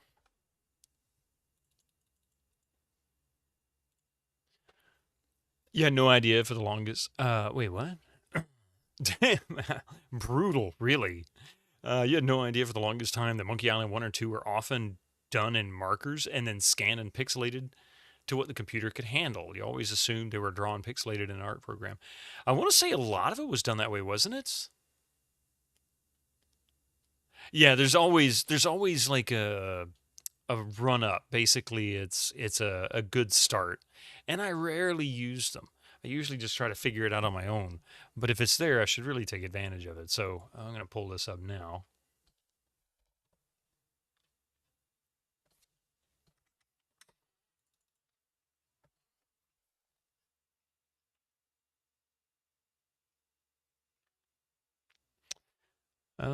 Install the game, wood carving, beach watch. This is the perfect time of year for enjoying the beautiful beaches of None Tonight.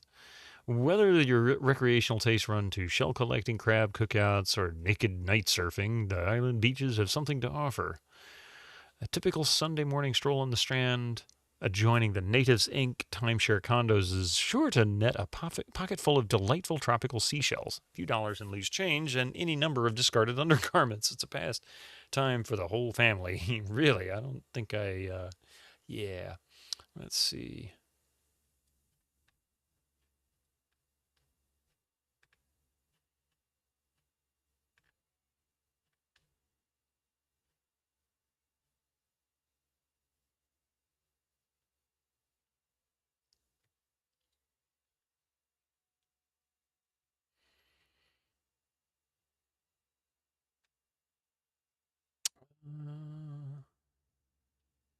Oh, yeah, here we go. Okay.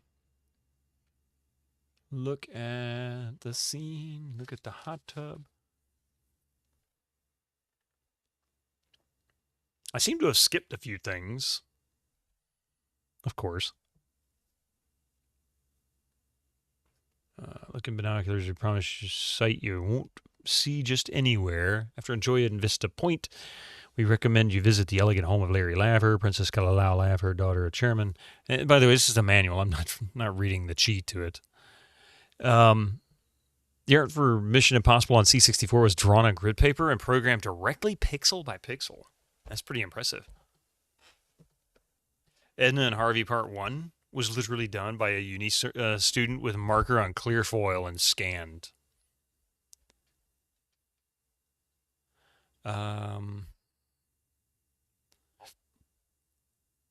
Oh, look at the hot tub.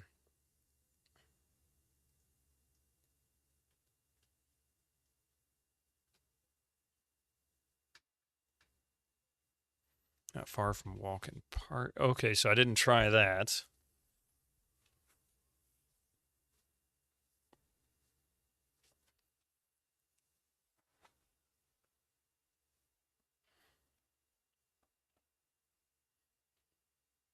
See, I missed another place, too. I didn't go in the right direction. You still need to play The Dig. The Dig was so good. Hey, Kim Dream. How you doing? Hope all is well. How did I like The Dig? The Dig was fantastic. It really was. I was blown away.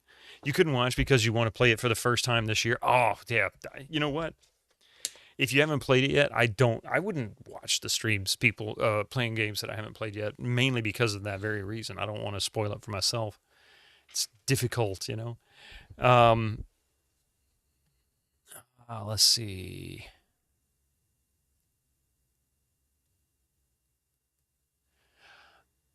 See, I knew there was something about that granadilla tree that I should have picked up. Okay, hang on a moment here.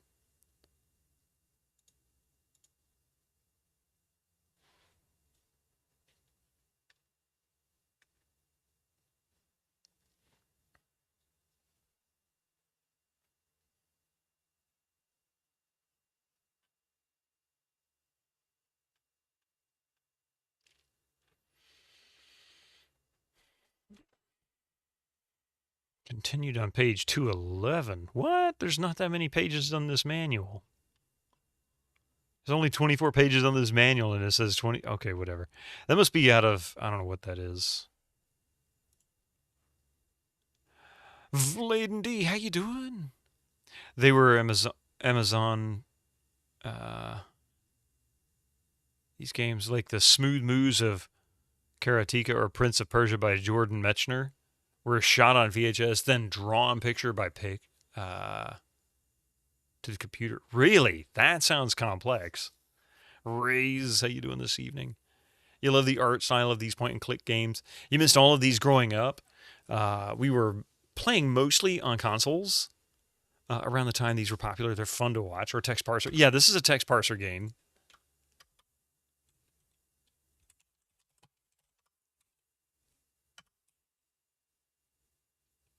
I see you sell seashells at this slimy seashore. Exactly how are your shells different from the ones lying all over Son of a Beach? These are no longer contaminated with that crude oil sewage mixture we call ocean water. Oh, well, better let me have a few, she says. Here's $50. Can I get lots? Sure, here's a bag full, says the vendor. Have a nice day. You see seashells sold shamelessly by this streamer. I sell no seashells here.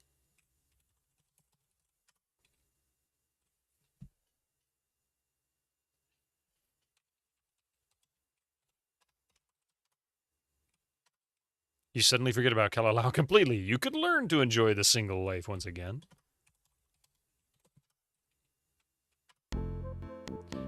There is your artwork. Raise, I really am impressed by that one. You wish they do VGA remake of this series. Full VGA with point-and-click interface like King's Quest 1. They did it with the first one. Leisure Suit Larry 1 has a full VGA remake.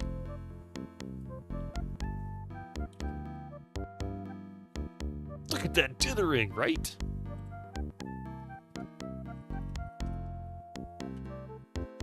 Sorry for the autocorrect. Yeah, you're all right. It gets kind of silly sometimes, doesn't it? You love this era of Sierra EGA Sci art.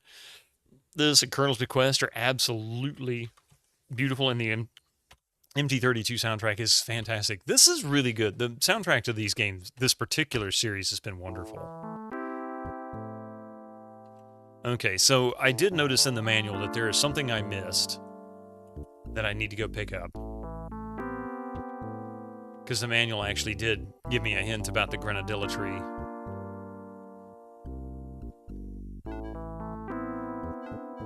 You may need a moment.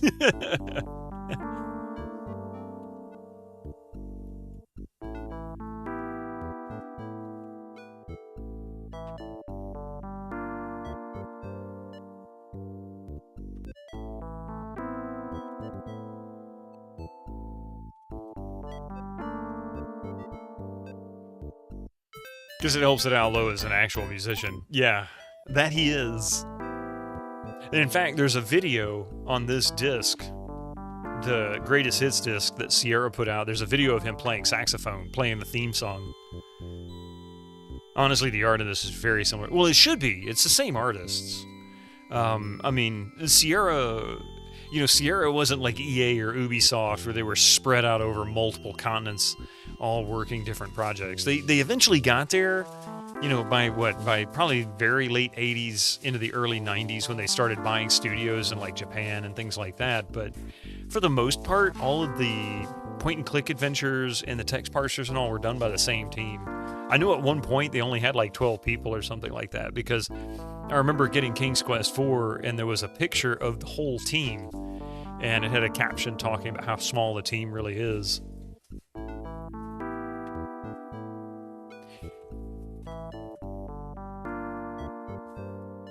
You think Al Lowe said he didn't really spend that much time coming up with a theme melody for LSL? It was just a little ditty he whipped up quickly, but it became very memorable. I mean, a simple ditty like that is, yeah, it's not hard. Sometimes it's just like you sit down and you're like, and it just kind of comes out. And you're like, I like that. You might change a little bit here and there, but for the most part, yeah.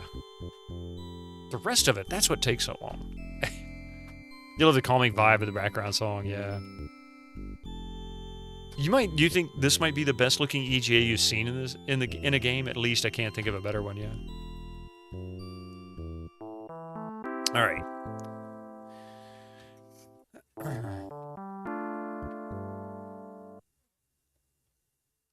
Oh, yeah. See, this was the other place I missed.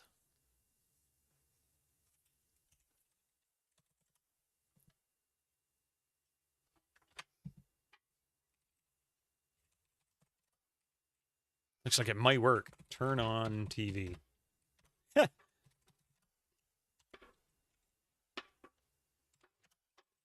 Congratulations, you have dumbfounded this game. What? Oh. I hit 3. I missed the F3. I just reached up. I thought I hit it.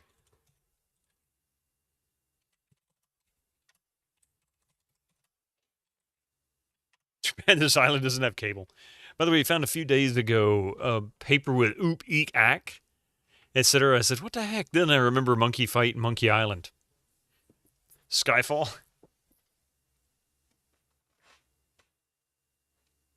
Where'd it go?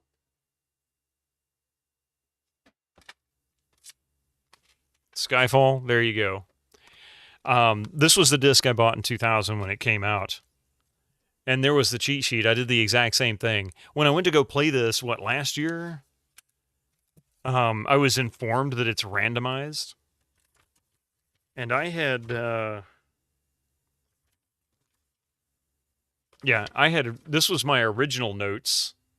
And I decided when I played it again, I just redid it on the back. Isn't that crazy? Yeah, I had that chart too. Yeah, it's all randomized though.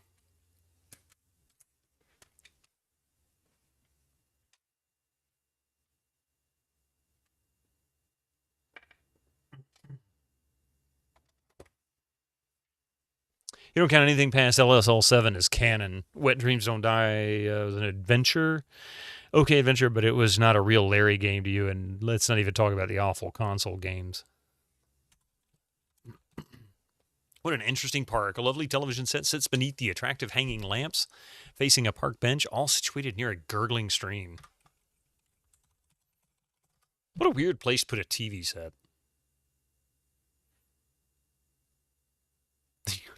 That's nasty. How much could a woodchuck chuck if a woodchuck could chuck wood? I forget how the rest of it goes, or I'd finish it up for you. The less said about magna cum laude, the better.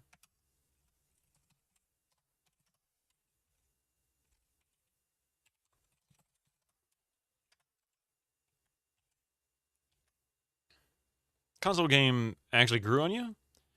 At least the full Let's Play I saw of it, it was awful, but there was something there.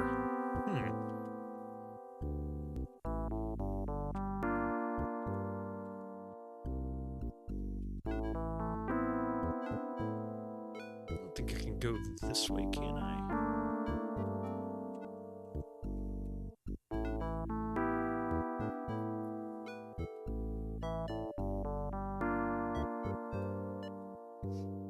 Getting off to a slow start, Larry. Perhaps you should dig out the documentation that came with the game and read through the walkthrough in your copy. I did! In fact, I was heading back to... Oh, crap. From your designer and programmer, Al Lowe.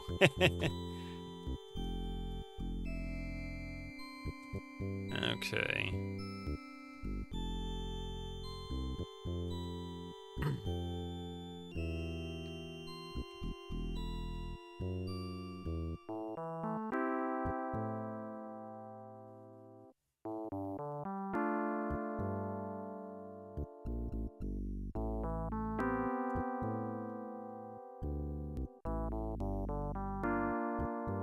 There were some pretty vile moments. Whoa, what is this? Ahead of you lies Fat City, the island's famous health spa. Is that symbolism or what?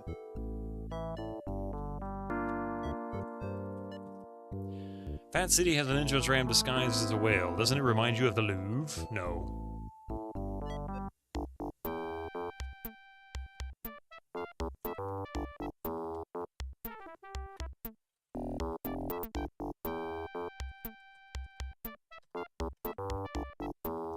You may know... Oh.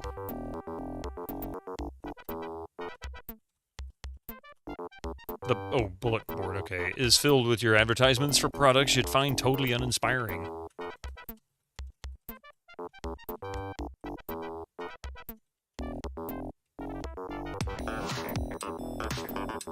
Nice Skyfall. Hawkman. Hello, says Robin. New in town? Why does nobody know him?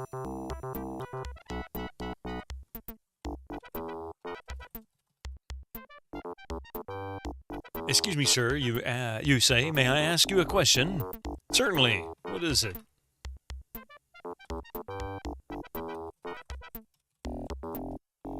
How can I get a membership to this place? Our membership roster is full right now, but we'll be starting a big campaign next fall, Robin replies. I'll call you, okay? There are many items behind the counter that are totally uninteresting to you. Hey, Skyfall! I know the music's always groovy, isn't it? You'd rather order a Leisure Suit Larry3 t-shirt from Sierra? Just call 1-800-326-6654 or 1-209-683-4468 to buy yours today.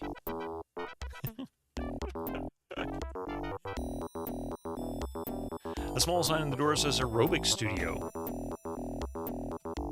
The door here is all controlled by a key card given to members only. Since you're not a member, you can't get in. And since,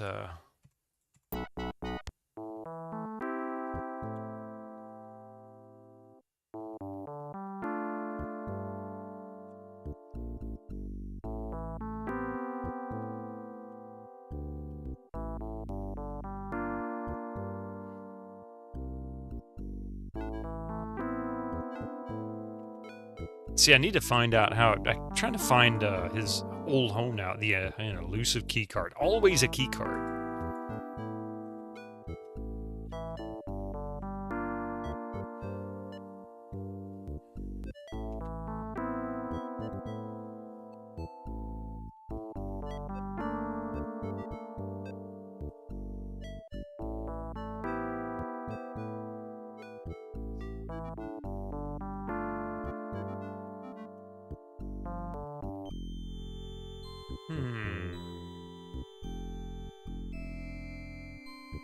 Where the heck was the house? I can't remember where that was.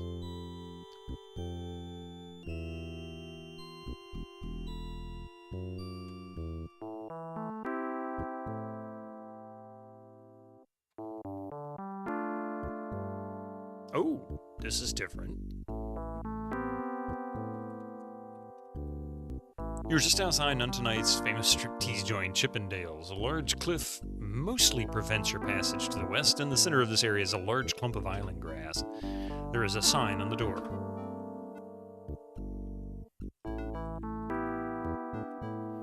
Long, slender, and beautiful, the island's indigenous grass was once worn by the natives as a ritual costume. Now they mostly just order from LL Bean. At least that joke still has some relevancy. Appears to be an opening in the side of the concrete giant rock just outside the door of the nightclub. Open door.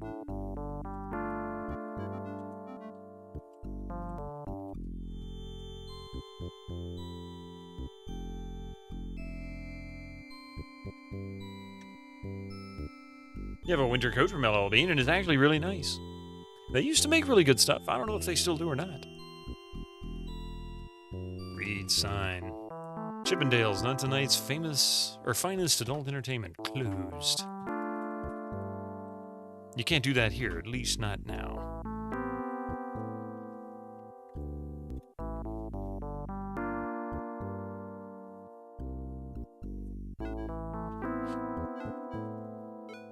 We're outside the world famous Comedy Hut, the fast food comedy clubs. They appear to be open.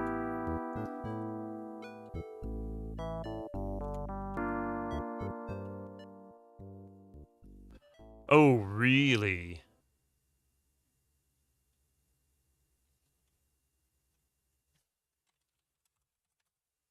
The world-famous comedy hut is filled with people having a mildly uproarious time.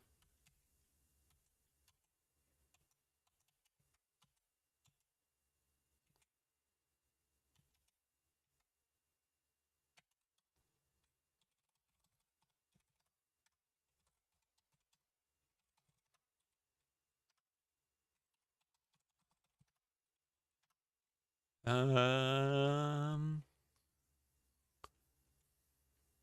how do I get up there? I'll do a routine. Hey, Bob, don't give up your day gig. You're too smart for this game. Incoming ads for you non-subscribers. Use your Twitch Prime now. The stage here is not too big, but it's dark. He looks terminally bored.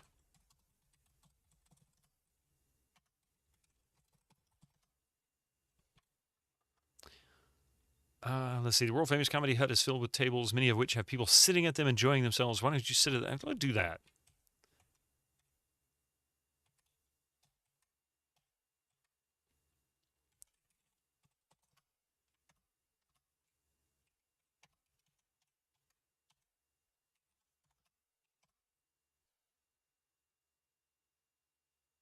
And now, ladies and gentlemen, the world-famous comedy hut is proud to present a legend in his own mind, Paul.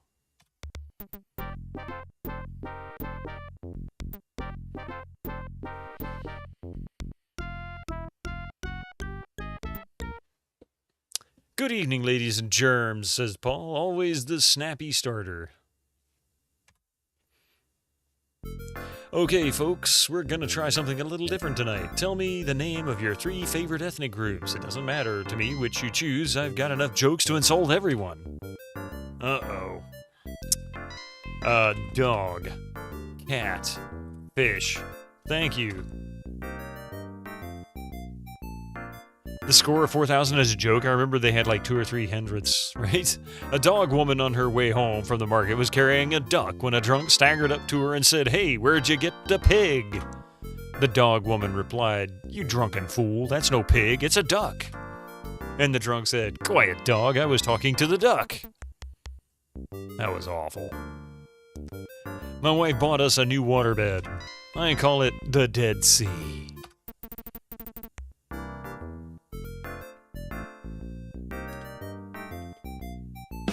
Once I had a great thing going with this Eskimo girl. Unfortunately, she broke it off.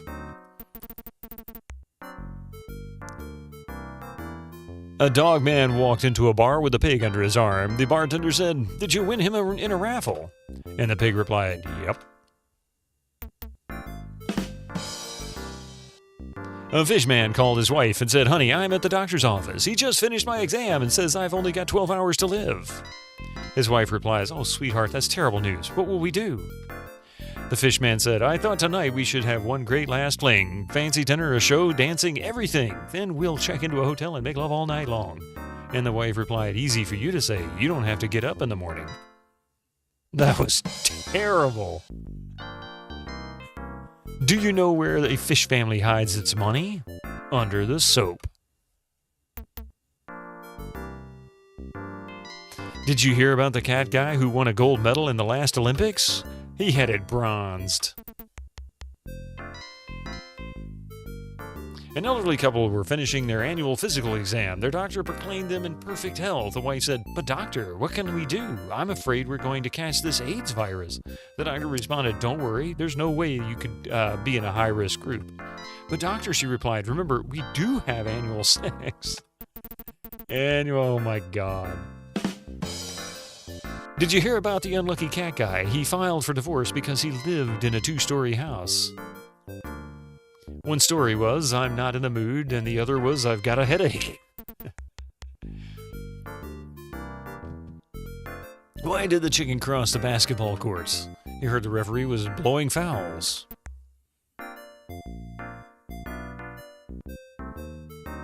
Did you hear about the fish man who was so lazy he married a pregnant woman? Wow. I just learned the difference between oral sex and sushi. It's the rice. Oh, jeez. A man complained to his doctor, "Doc, my wife has lost her interest in sex." The doctor replied, "Say no more, old friend. I've got just what you need. Just slip her one of these little pills and stand back." That night, as the man dropped a couple of pills into his wife's glass of wine, he thought, if these pills are so great, maybe I should take a couple myself. Nothing happened. The evening passed uneventfully, and they both went off to bed. Then, about 1 o'clock, his wife suddenly sat up in bed and announced, "I want a man." And the man woke up and said, "Me too." Jeez. Okay. 6 months ago, my wife had her credit card stolen. Tonight, I learned this dog guy took it, but I'm not going to turn him in. He spends a lot less per month than she did.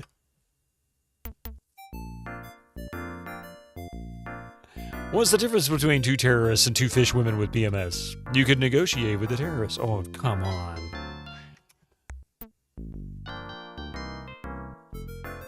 Do you know how they take a census in a dog neighborhood? Easy. Flood the basements. How do you tell the difference between a dead dog and a dead fish laying in the middle of the highway? There's skid Incoming marks in ads front of for the you dog. non-subscribers. Use your Twitch Prime Yeah, now. silly ads. Do you know how to get 25 fish guys in a phone booth? Throw in $1. I'm glad I chose cat, dog, and fish for this, because that would have been awful. A dog man was so stupid, he studied all week for his urine test. Oh my god. That was actually pretty funny. Alright, we'll be right back. Hopefully this doesn't roll through without me clicking it, so don't go nowhere. More bad jokes and puns soon. I know you're looking forward to it.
y'all are still here? I'm surprised after this. Let's see here. Let me back up a little bit here. I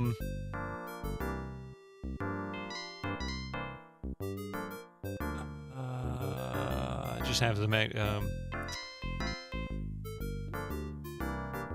It's hard to imagine Larry score anywhere near that. Hey, T-Pad, how you doing?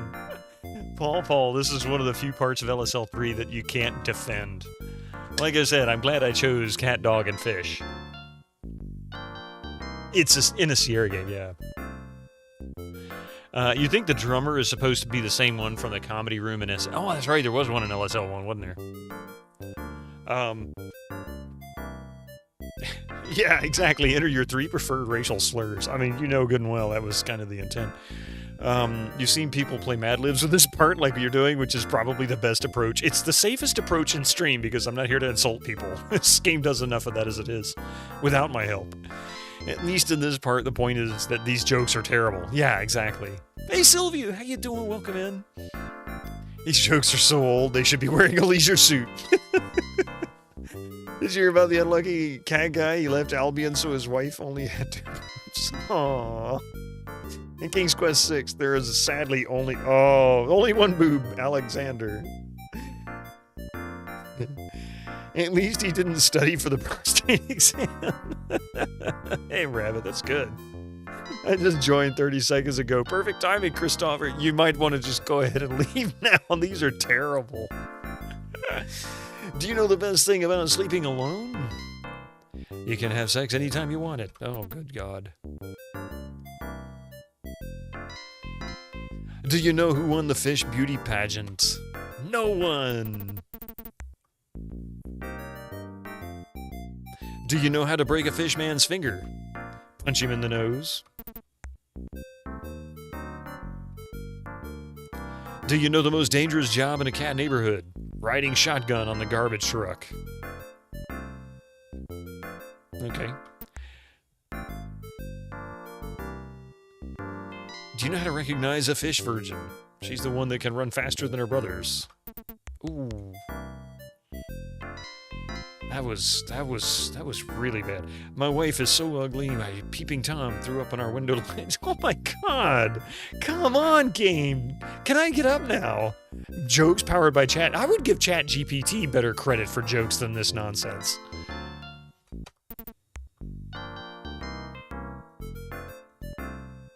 Paul jokes are caca. They are indeed. Do you know how to tell a groom at a fish wedding? He's the one with the clean bowling shirt. Why did the fish pervert cross the road? To get away from this comedy club. That's because he was stuck on the back of the chicken. Aw. I have a joke. Just kidding. I mean, really. A young lumberjack had a terrible accident with his chainsaw and went to the doctor's office for stitches. As the doctor began to apply an anesthetic, the lumberjack just laughed. Doc?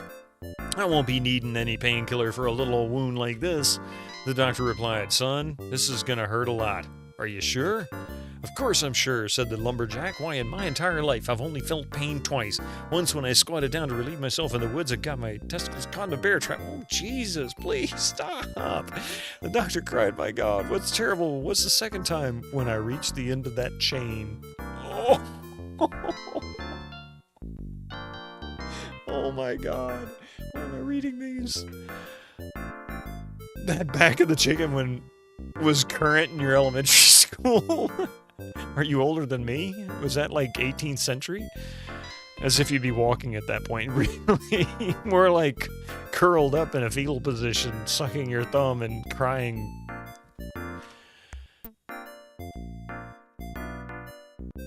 Yesterday I went to the meat department in that new cannibal supermarket down in the beautiful downtown Nuntonite Mall. They were running a special on human brains.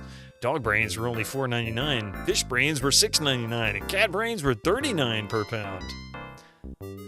It was already a very old joke. I just remember hearing it on the playground. I asked the butcher if dog brains are $4.99 a pound and fish brains are $6.99 a pound, and how could a cat brains be $39 a pound? He replied, do you know how many cat guys you've got to go through to get a pound of brains? Oh. Don't let Mystic hear that one, for sure. He's smarter than that.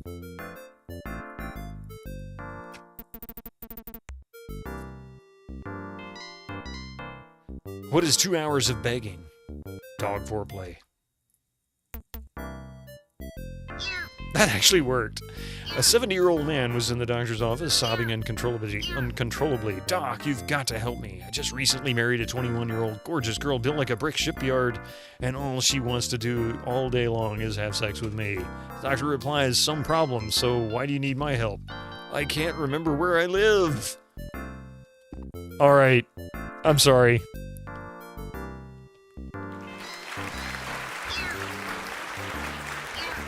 That one's not awful. You didn't like that one, MST. This fails in it's so bad it's good categories intended by the game developers, I suppose. This is also like 35 plus years old.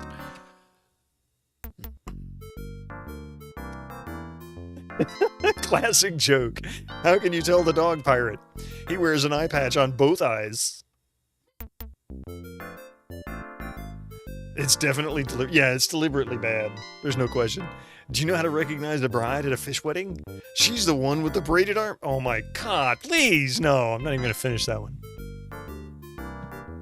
Have you tried that new Jewish Japanese restaurant yet? Do I really want to read the rest of this one? I might not be able to read the rest of this one. It's called Sosumi. Oh, God. Okay.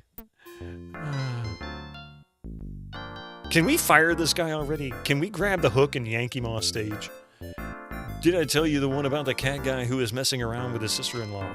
He really had it in for his brother. Do you know how to get a bad comedian off stage? Not a joke, legitimate question. No. Anything anybody ever does usually ends up being heckled back by the comedian if they're worth their salt, you know. They used to employ comically long hooks, yeah.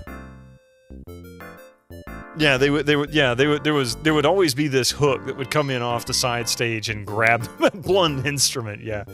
It was a joke. I kind of figured. But I just noticed something. Is this Al Lowe?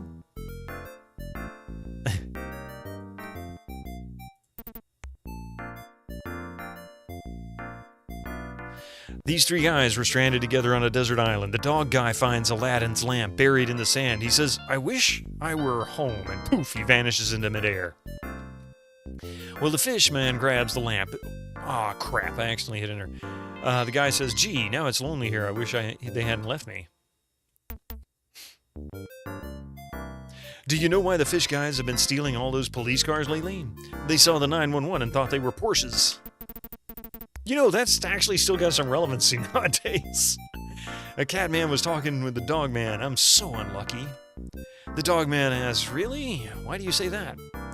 Why, just last night, that beautiful hunchback girl stood me up, and after I bought her flowers, dug the hole in everything.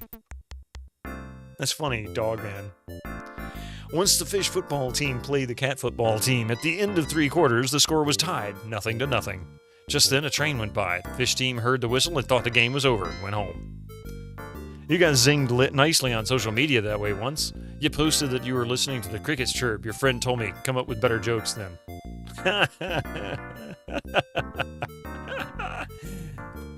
6 plays later, the cat team scored. Do you know why fish stadiums all have artificial grass? Yeah, really, you're right, Winter Slice. Do you know why fish stadiums all have artificial grass? To keep the cheerleaders from grazing during halftime. Oh, that's an old one. Do you know the worst thing about being an atheist? You have no one to talk to when you're having... Oh.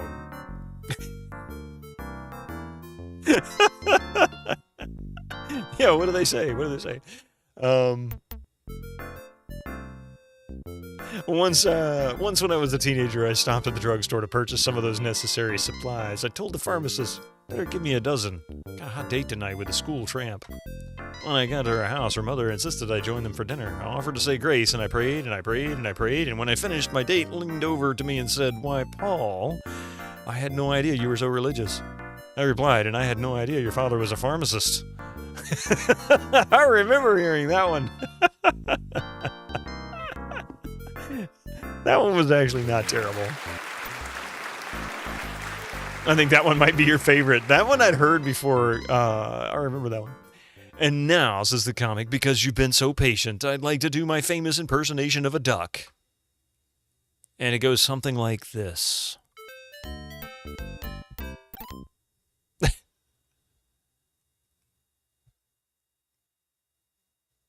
Ladies and gentlemen, Paul. Wow, I got a lot of points for that. Look, he's getting a sitting ovation. He deserves a lot. I had like 30-some points. Now I got 118. I was going to ask if that was a Loom reference, but I think this one came out... Oh, this came out like probably 3 or 4 years before Loom. Or no, maybe not even that long. Maybe a couple years. Please, for the love of God, save so we don't have to go through that again. You got a good point.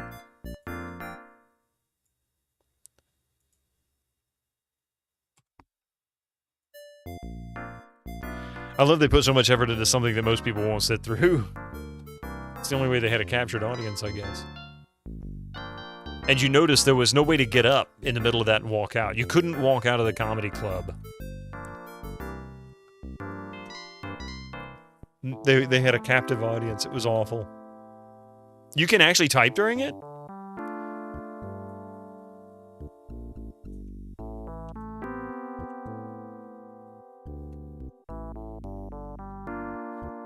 Huh. Oh, I didn't know that. Well, we went through the whole thing.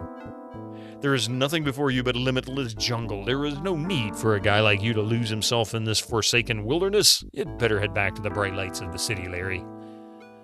Alright.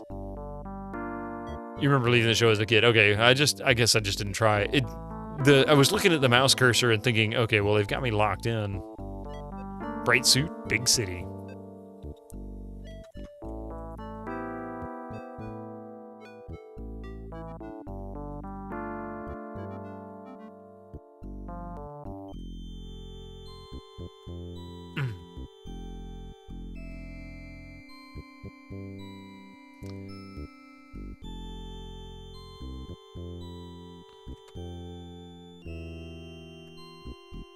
I really need to go back and map this because I can't find the home, his home.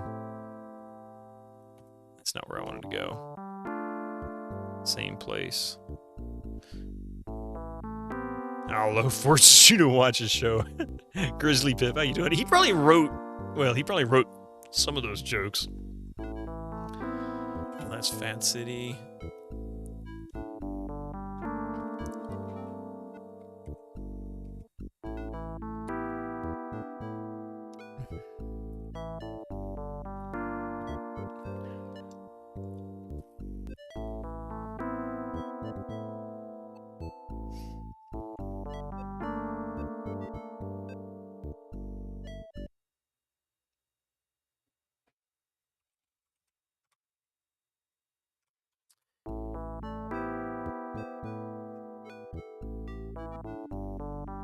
Oh, well, I got all the points then. I got a ton of points for that.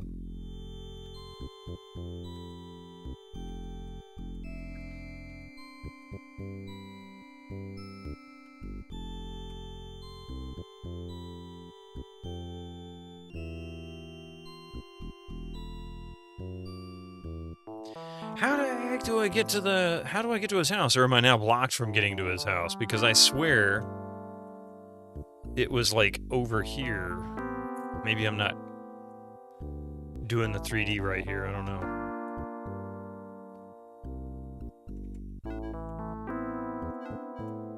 I swear that's how I got in there, but it's not working now. Anyone ever play Mule? It sounds really familiar. I don't think I've ever played it, but it sounds really familiar. How the heck? Oh well.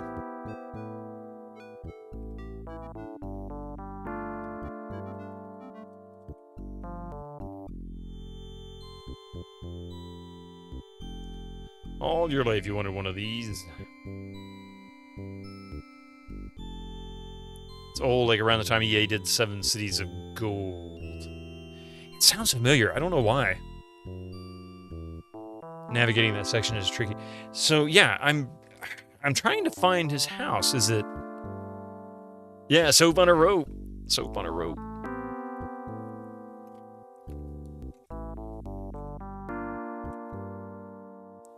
That's what everybody got their father as kids, you know, back then. Soap on a rope and Old Spice.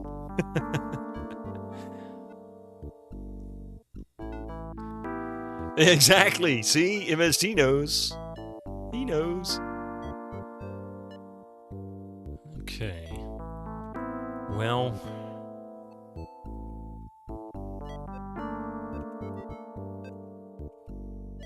I always get stuck in these games. Like stuck on the architecture. Can't see.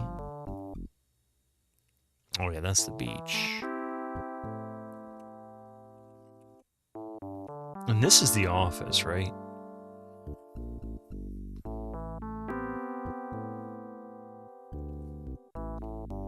I wonder... So I know I'm looking for a couple of things. One, I'm looking for a tourist magazine. And, can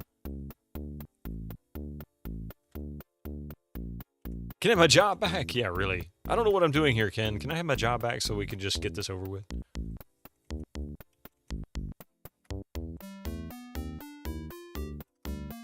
The reception area native thing contains a few chairs, tiger skin rug, and a guard behind a large desk.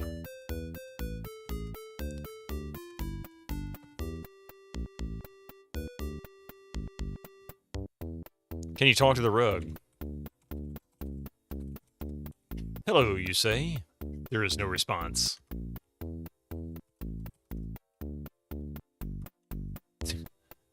Thought it would make a perfect throw rug. That was the only tiger on the island. Good job there, Ken. Hiya, Dave. How's it going? You attempt to be cheerful? May I go inside? Absolutely not, replies Dave. I'd like to keep my job here, Larry, not like some people I know.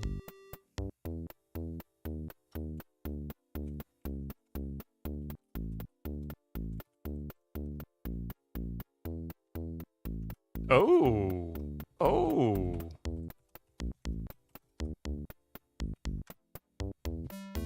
Can you throw the rug? Is that what you said? I misread that. I thought you said talk to the rug.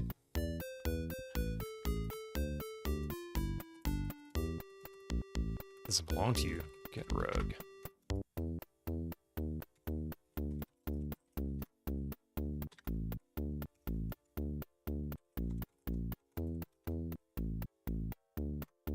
Dave responds, that water is for our beloved employees and not for incompetent former gold bricks. Oh, you did ask. Oh, yeah, you did ask. Okay. You did ask if I could talk. It's Sierra. I mean, you know, you could always do... Kiss the guards, you know? Wouldn't you just rather remain friends?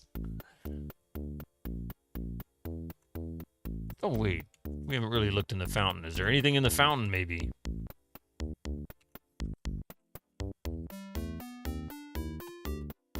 Wow, other offices just have water coolers. Natives Inc. has a bubbler of Perrier built into the floor.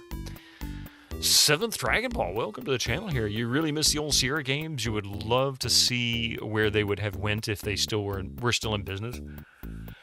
Well, the direction they were going in by the late 90s was mostly publishing by that point. And they were still publishing stuff as late as, I think, 2006. I think the newest game I have by them that was published by Sierra was, let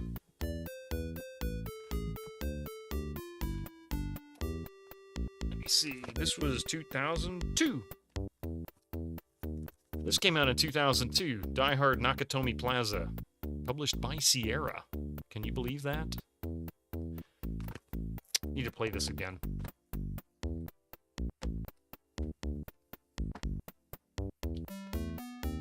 But yeah, but I agree with you. I would love to know what they would have done now. They probably would still be doing adventure games like this. I mean,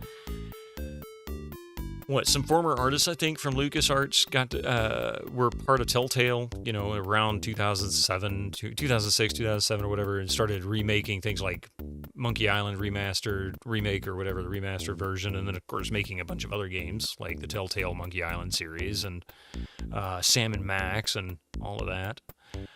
Greetings and salutations. Thank you for the follow, by the way. Appreciate that. Welcome to the channel. Heroes Quest 4. Quest for Glory was my favorite. That was the Quest for Glory 4 was my favorite of all of them as well. It was buggy as could be, but it was a lot of fun. You mentioned Quest for Glory NMST3K channel because we show a movie that has Baba Yaga, Hunchback Fairy. Yeah. You're going to say goodnight? Hi. Thank you so much. I know it's late where you are. You still have issues flipping the clock around after you. I don't know how you do it. I really don't know how you do it. Get some rest. IP owners Activision tried to revive the Sierra name as their indie label about 10 years ago. Yeah, and it sputtered out. That's right. I forgot about that. And I guess now technically Microsoft owns at least some of the Sierra titles. Here's Quest for Glory 1, like that type of style of game versus clicking around. I prefer text parsers, personally. That's me. Have fun. Well, get some rest. Bye. We'll see you later. Good night. Hang on.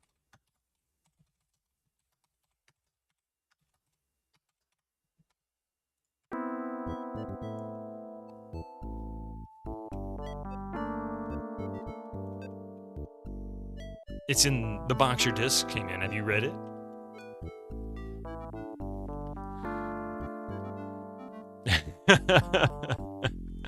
When you gotta go, you gotta go. Hey, Arcade Castle.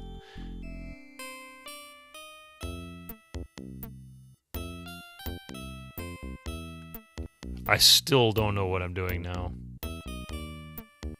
I can't find my house. I think I'm locked out of my house now. I don't have what I need. What can I use that wood for? Hopefully the week is treating you all good so far. You know, getting along. Making it. Isn't it beautiful? Okay.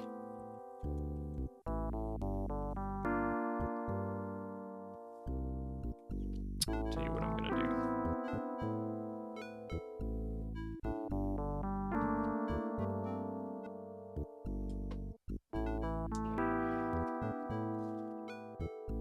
See if I can find. I'm gonna do a quick mapping of these areas because I cannot make sense of where I am. Oh, thank you for the 30 Gigantify bits there. What is that? That is a really cool emote. Kusalite. I like that one. The navigation of this one is fiddly for sure, yeah. Alright, I tell you what. Granadilla tree.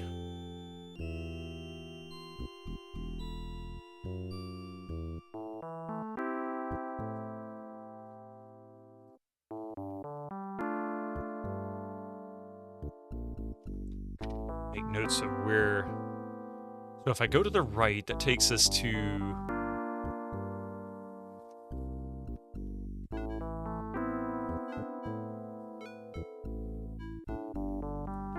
Jungle. You want a gangster rap song with this instrumental? I like the attempts working towards scale in these scenes, but it gets a little confusing looking. It is.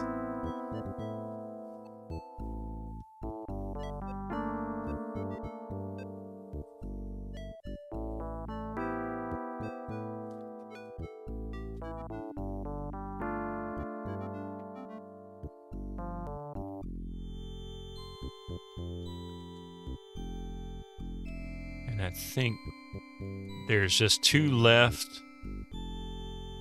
And then, oh no, maybe this one is, yeah. Ah, okay.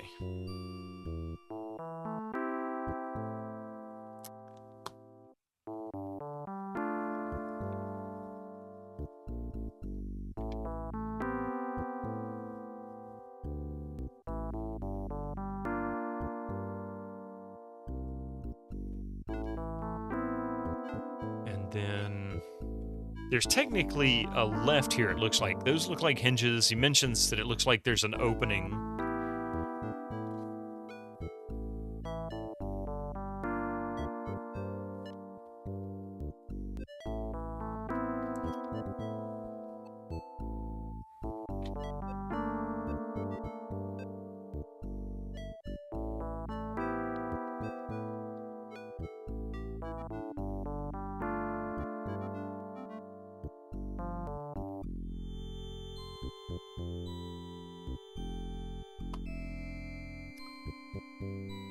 And yeah.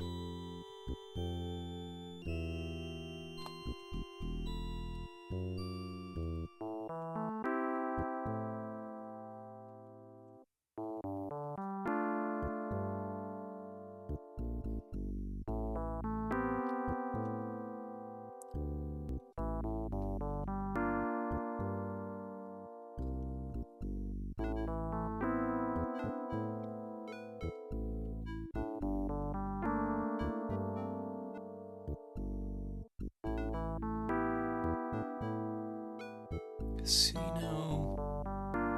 And if we go to the right, past the casino.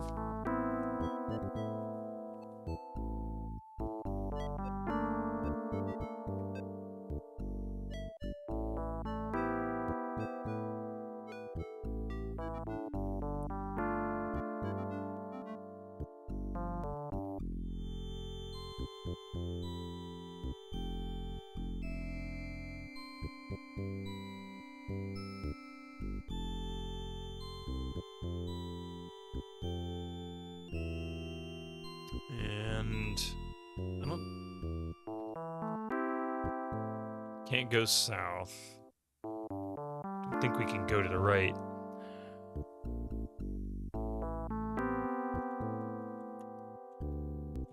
All right. So only one way in, one way out.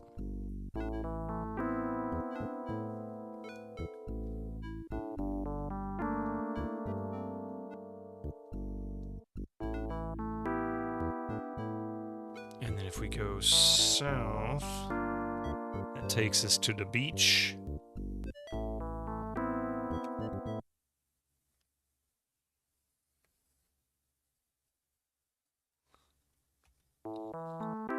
Wait. Can't go that way. Oh, wait. Can we go this way? Can we go past her and then south?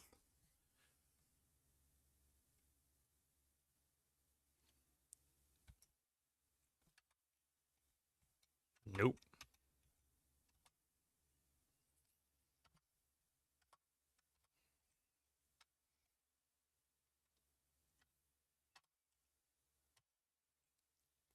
Too many animations won't let me move. Oh, there he goes.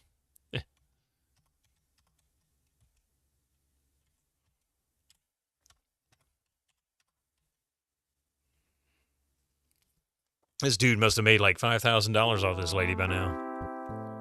Oh, damn it. There we go. And then this.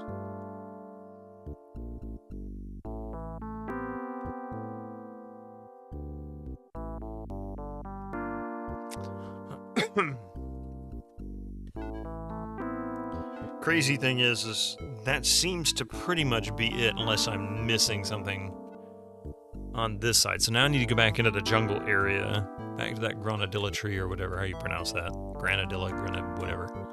Where I picked up the wood.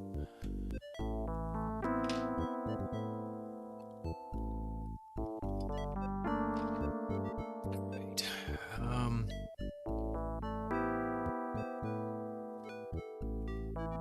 Want a hit? That's right, you stupid son of a bitch! Not yet. Let me finish mapping this first. Appreciate the offer, though. Once I get it mapped out, it'll be a little easier for me to navigate, so I can start making sense of it. Okay, so here's the granadilla tree. Unless you want to just tell me how to pronounce granadilla, because I have no idea.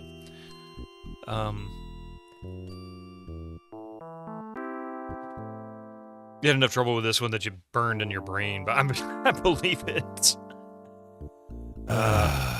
Much better. More like This sucks.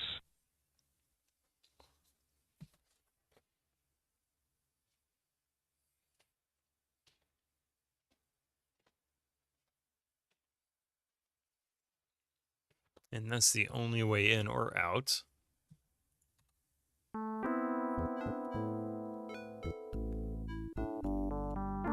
And I swear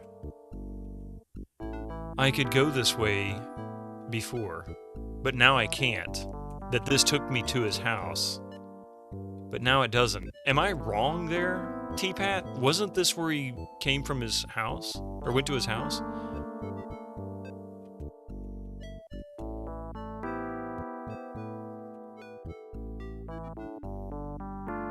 I'm close. Okay. Well, hang on a minute here. And,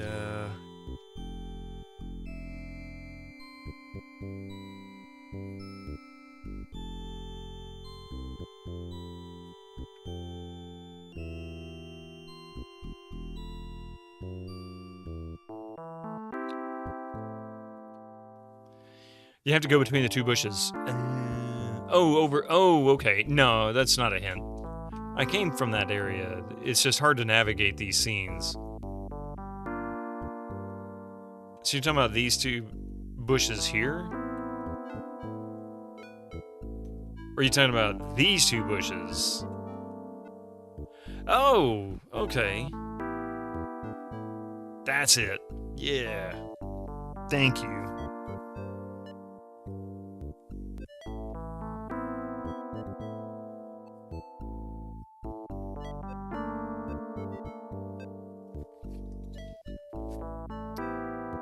Alright. I can clean that up later, but now I've got an outline for it, so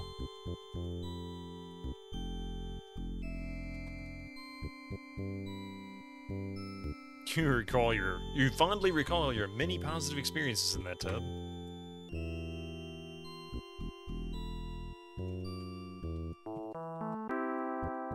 A year ago, you built these walls to keep out undesirables, and now you are one.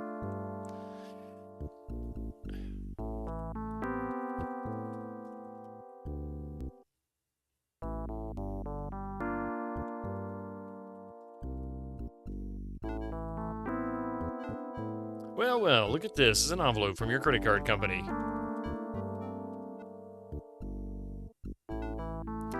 Eagerly, you take the envelope from the mailbox. Could this be that big break from Ed McMahon you've been hoping for? No. Say, it's an answer from that credit card company whose application you mailed only 15 weeks ago. Ripping open the envelope, you discover your new credit card. And look, it's in your name only. Kalalau can't claim this is a community property. There we go.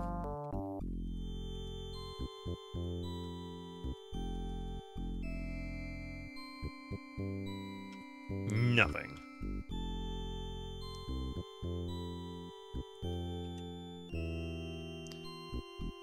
Okay, so I guess, let's see. Look, credit card. How will you ever use this credit card when everyone on this island knows you personally and also knows you have current assets of Zipola? Zipola. I like that this looks like a MasterCard with 2 Sierra Mountains on it, or in Leisure Suit Larry's way, it kind of looks like a bikini top. Yeah, they're not clear at all. They like you said, they tried to get too fiddly.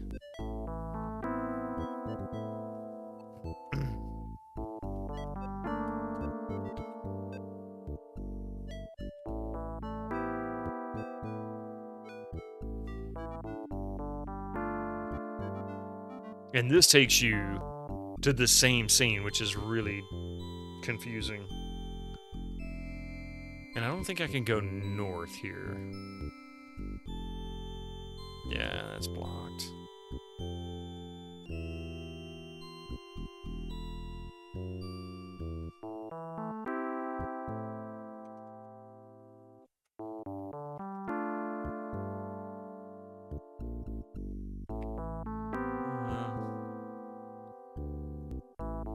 Imagine you were doing this on a lower end PC at the time, where each scene takes 20 seconds to load. I remember those days. Quite frankly, I do. Not for this game, but like Heroes Quest and whatnot, playing that back in the day, take forever for it to load. Please insert disc 3.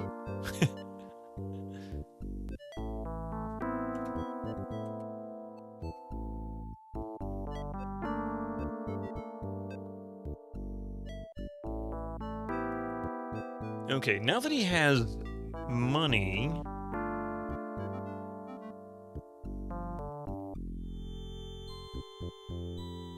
Wait.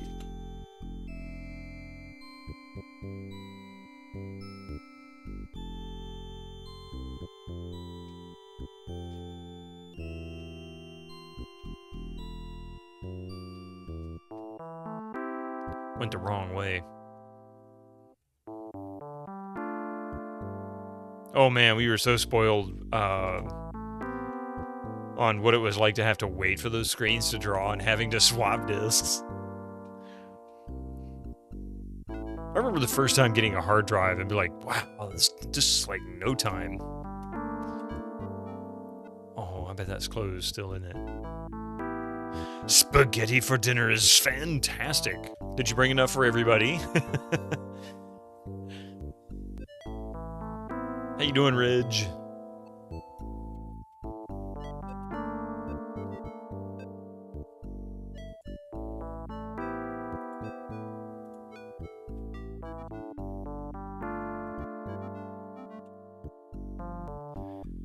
You'd love to get that experience again, but it's more of the novelty than it is enjoyable. I mean, you can still get it.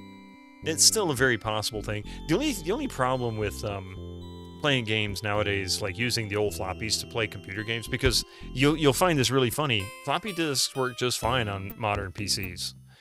You can buy USB floppy drives and they work just fine. But the problem is that the disks themselves are very old and starting to get pretty fragile, so you don't really want to use them.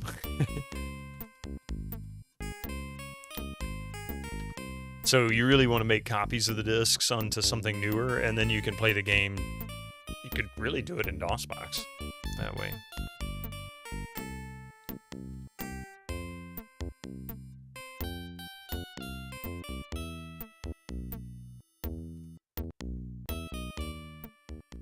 Oh, that's right. That's the comedy, or not the comedy, that's the piano bar. I still want to know how to get down into the casino itself. I couldn't figure that one out. Or do I have to get there from here? From this side?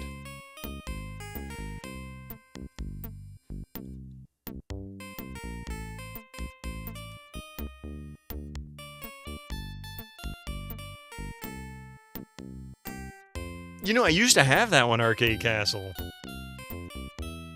There are floppy emulators that use disk cans on USB drive. Yeah. Well, I was to say, it defeats the original feel of it because, you know, faster PCs don't necessarily make floppy drives faster. So, you know, a modern PC probably doesn't load a floppy disk any faster than, say, a 386 or a 486. So maybe a little bit faster because it doesn't have to cache the memory as slowly. You love the extravagant hotels? If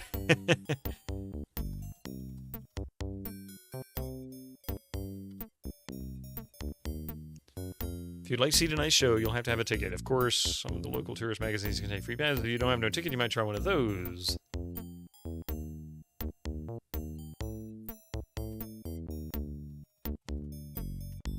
I have a credit card.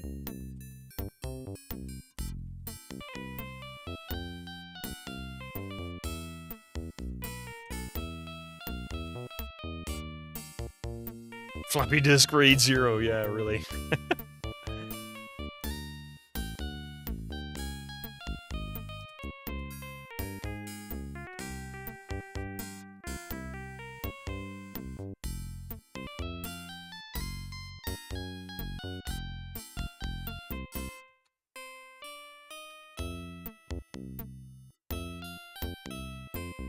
think I can go to the left or the right. I think those are dead ends. That'd be hilarious. I never thought about raids, like, raid striping.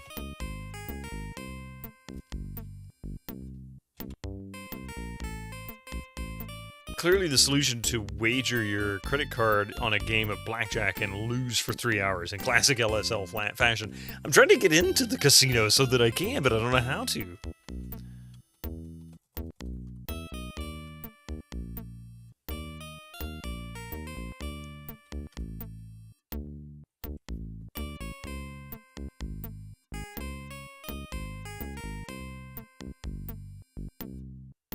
Say, you're that laver guy that used to work around here, he replies. Your money's no good here. Literally.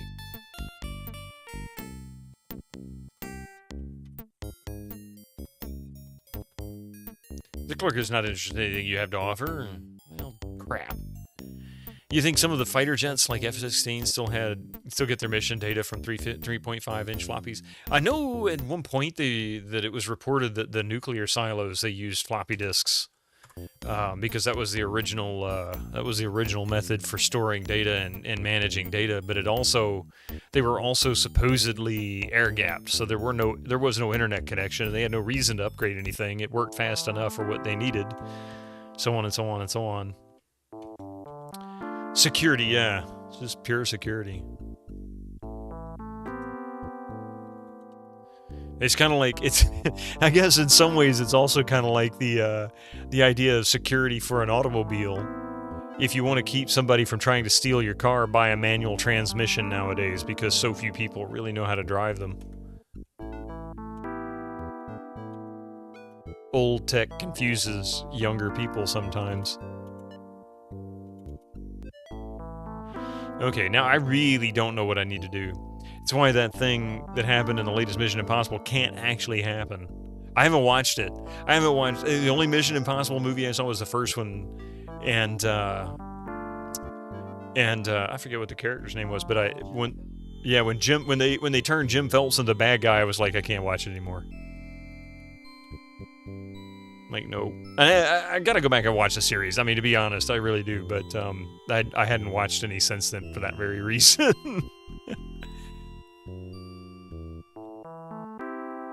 So nobody's going to take his credit card. So how do I use the credit card? What's the point?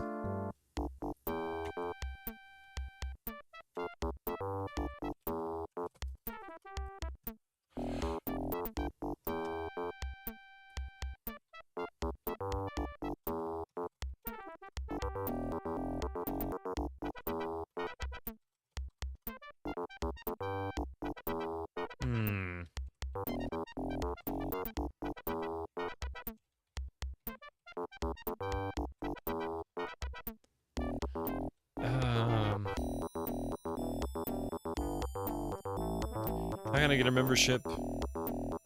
Our membership roster is full. Oh, that's right. The roster is full. And Nuclear Miss will be like, I use Arch, by the way. Predays Arch, actually, most likely just a COBOL program. It's definitely got a good bass to it, doesn't it? A good funky bass line going on there.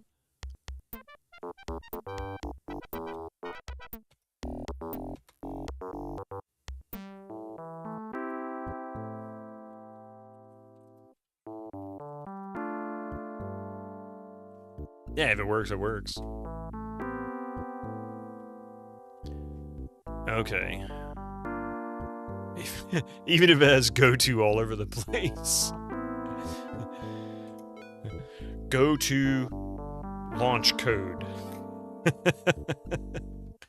You still use COBOL program and IBM terminal emulator in your day job. Wow. I mean, if it works, it works. Alright, I have no idea what to do next. I'm already stumped. Let's see, I've gone to the TV. I've done everything that was in the manual. It's, you know, that the manual says to do. So it says, let's see.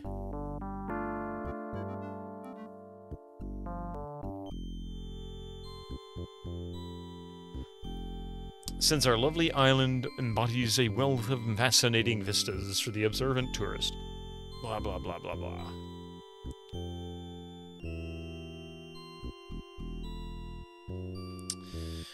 the history of none tonight. You'll have to get close to be able to read it. Stop looking at the plaque. As you look at the ocean, look up at the sky, you'll understand immediately why none tonight is a new paradise of the Pacific. Notice the 2 sets of binoculars. We've looked at the binoculars. We did all of that.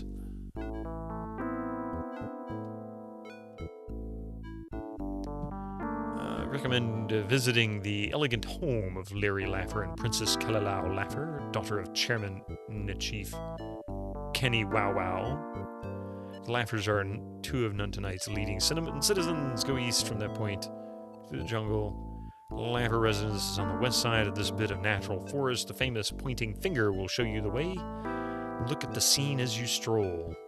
Like a gem of tropical architecture in the midst of natural splendor, the Laffer estate is surrounded by high walls. Look at the hot tub. Be impressed with the exquisite taste. Excellent security. Climb the wall. Enter. Wait. Oh. Yeah, it's unlikely that anyone could climb the wall and enter. We tried that anyway. He said he wouldn't do it. Then take farther southwest route from the south. Look at the park. Enjoy the surroundings. Turn on the television. Sit down. Hit your fill. Stand up.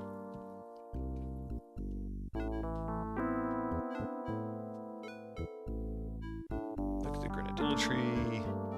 Pick up the piece of wood. Look at the wood. We've already done that. And that's it. That's the end of it. There is nothing else in the manual going forward from here, so.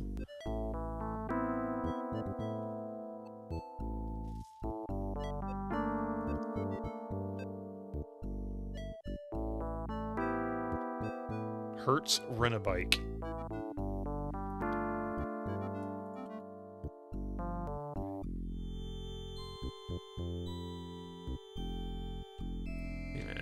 Look. Through the thick jungle, you can barely see the office building in the northeast and a strange large blue structure in the southwest. That would be the whale.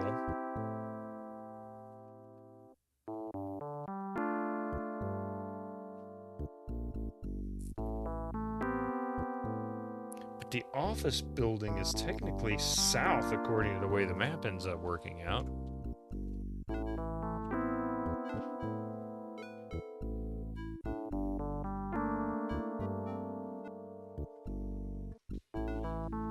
Maybe I can buy... Oh, I can buy trinkets, maybe. Maybe? Does the souvenir guy take credit cards?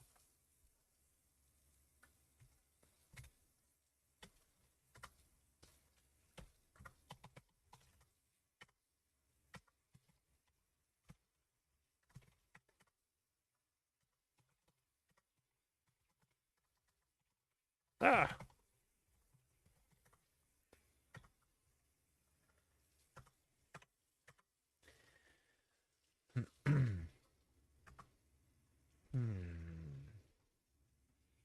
Hey Mar, welcome in. Thank you for the lurking.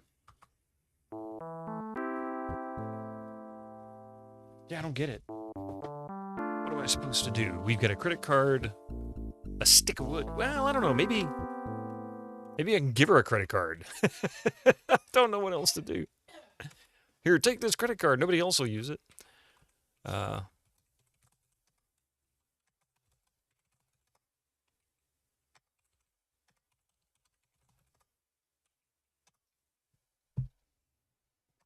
Get him to leave.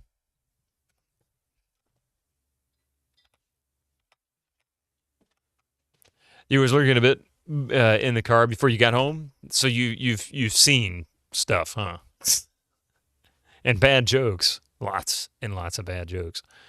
You're getting further than this in the games as a kid, but I'm damned if I know how.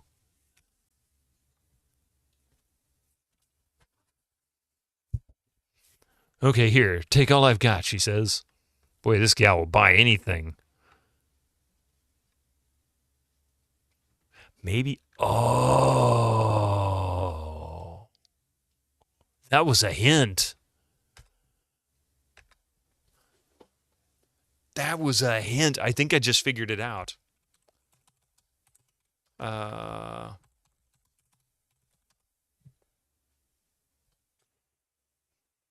Incoming ads for you non-subscribers. Use your Twitch Prime now. I'm gonna try this first. Too bad there's no one home within it. Wow. I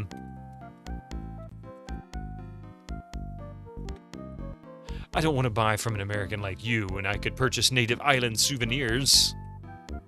Crap.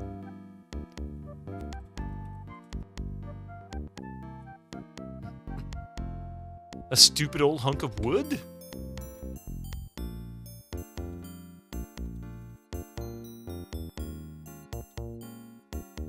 Ooh, now there's something that earns my interest.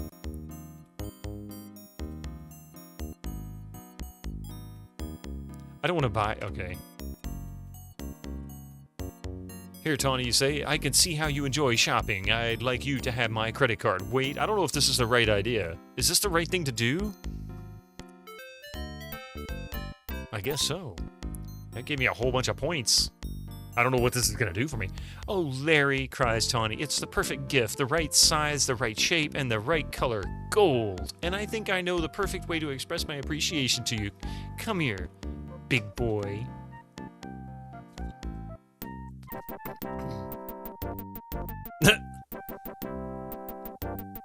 Okay. Is this happening? I mean, you know what this means, right?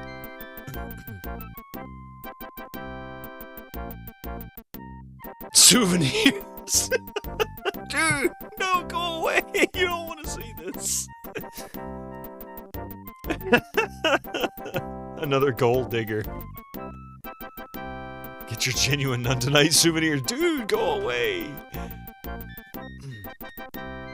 What you said? She's like, what you selling, peddler? I have some fine Ginsu knives. Excuse me for a moment, will you? Something else popped up.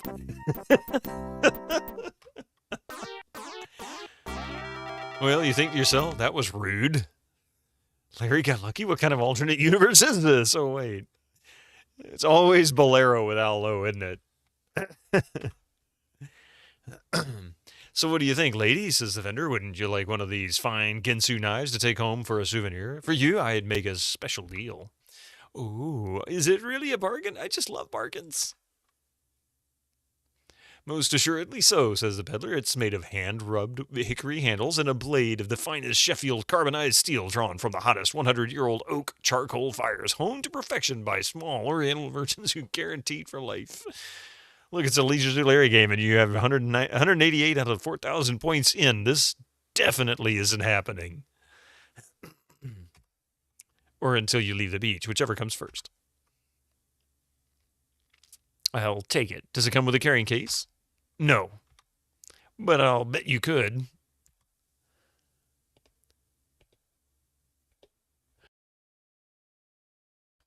That'll be $30, he concludes. Well, let me see now, replies Tawny, digging into her bikini bottoms. Oh, gosh, I've only got $20 in cash left.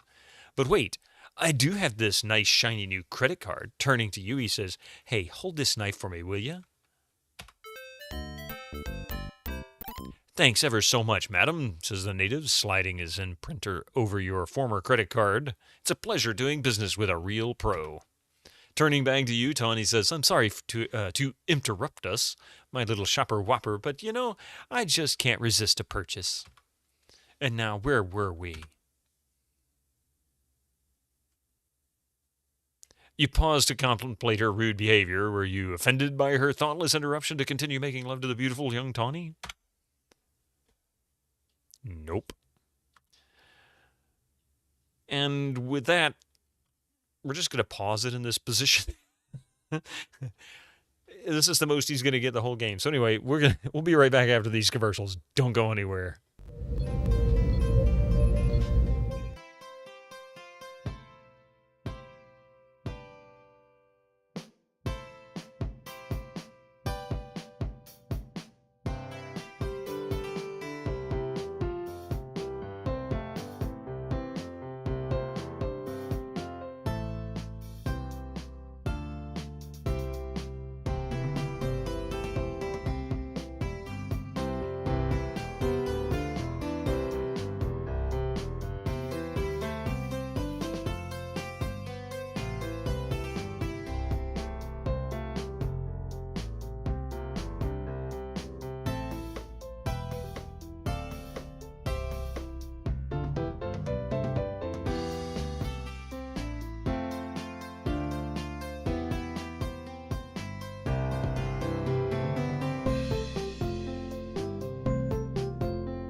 Oh, really? We still got a minute and a half left? Good God.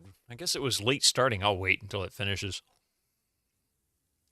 But I'll bet you could come with a carrying case.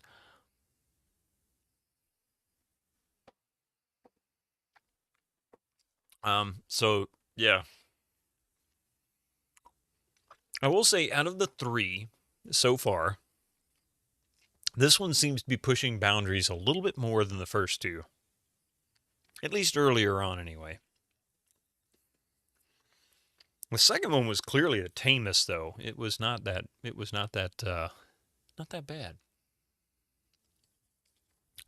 About 30 seconds left. In fact, this is our last ads too. We'll be back tomorrow. Might and Magic 6. We're in Alamos. I think it was Castle Alamos. We'll finish that one up tomorrow morning. I don't know what else happens after that. We still got to go into the pyramid. This is the last memory crystal I need to get as well. This is one of your favorite, followed by LSL1. Unrelated to the boundary pushing. I really enjoyed 2. I thought that one was the best one for me so far. That must have been the fastest break ever. Don't let the fun... Here we go. Back to Bolero.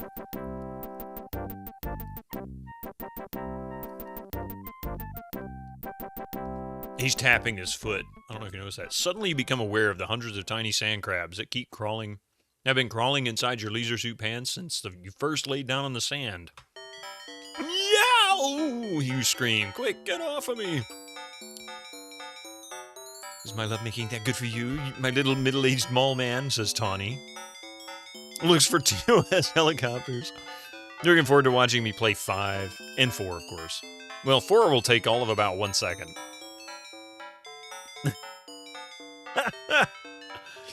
Little middle-aged mall man. Monkey butt, you cry. Tawny, I've got a terrible case of the crabs. Sand crabs. Crabs, shouts Tawny. I should have known better than have anything to do with locals. Especially an older local, and pudgy older locals at that. I already played the 25th anniversary. We even played Judgment Rights back there somewhere. As you pull a large crab from your pants, Tawny says, like, man, I refuse to party with any guy who's socially irresponsible. Get lost, Placido Domingo.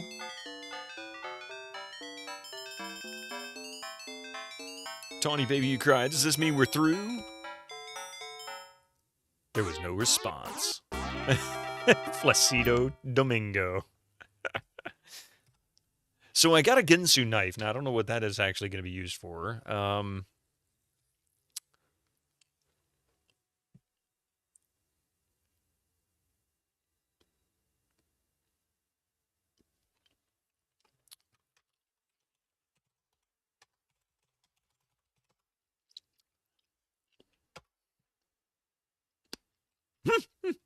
Apply Ginsu knife to game over.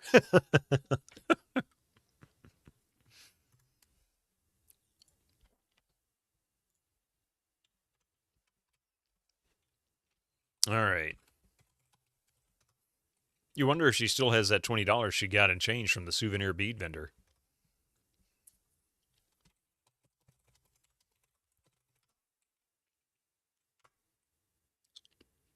Maybe carve wood with knife. That was kind of what I was trying to get, yeah.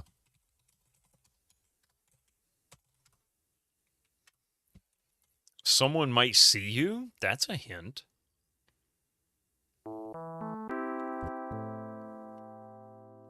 The knife is too dull to cut anything? That is definitely a hint.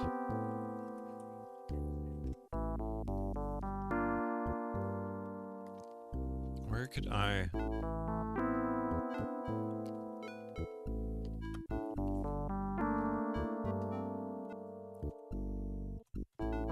All right.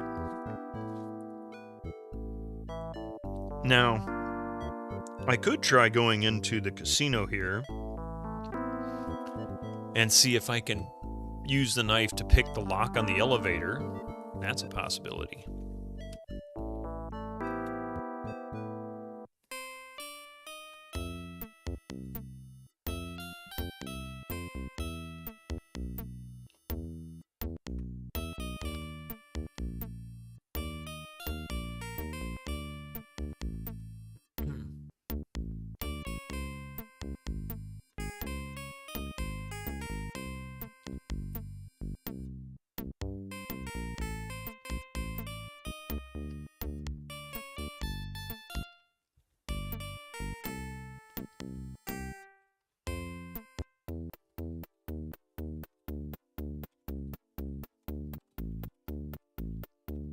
Okay, use knife on lock.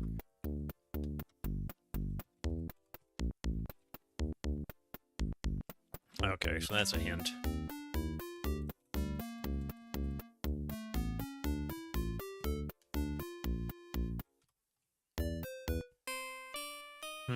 Well, that was worth a shot. Where can I sharpen this knife?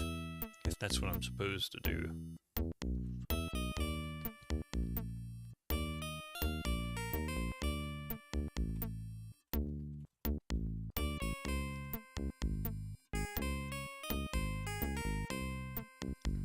Nothing suitable here for sharpening a knife. What is...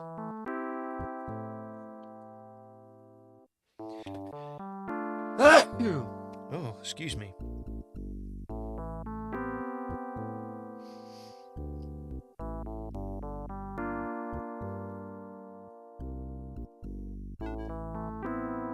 I'm not even sure that's what I need to do. Thank you, Raze. Appreciate that. Thank you very much, Imaginary Exponent. Oh, wait a minute. Let me check something here.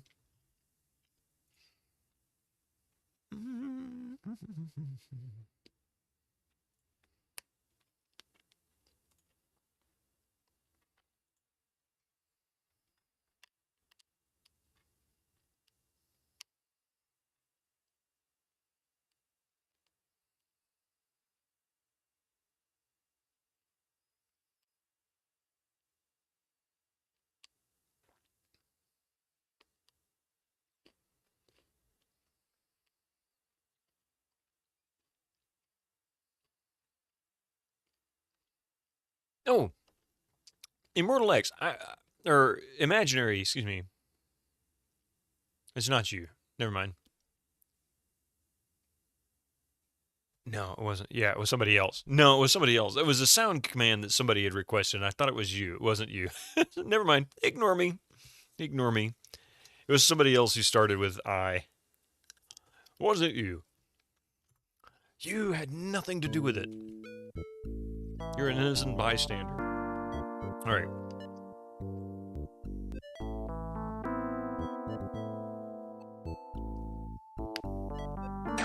It broke. Again? We're not even playing Might and Magic 6 and stuff's broken again.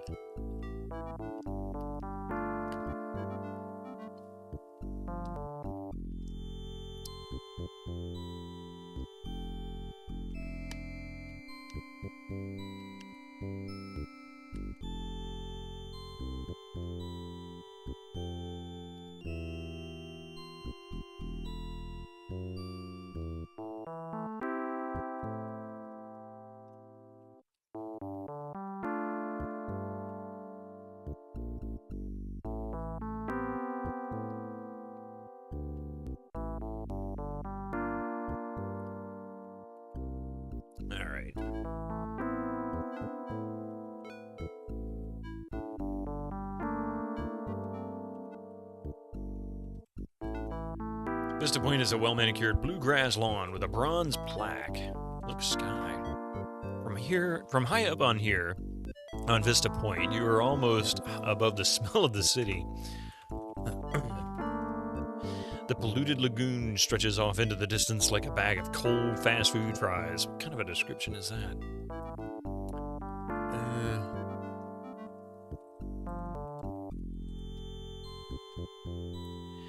On this site, the great hero of our people... See, why they threw him out when he's their hero? That just doesn't make any sense. I mean, you know, fire him and be like, all right, look, you're still our hero, but you suck as an employee.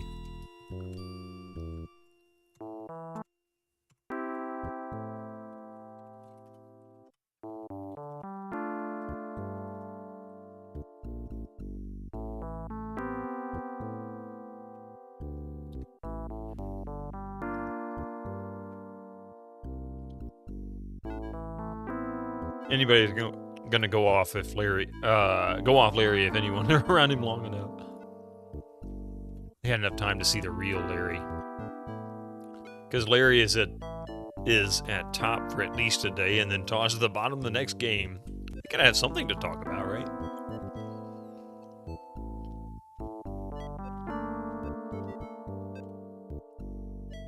And good evening, Tuesday. I'm not sure I said hello to you so far.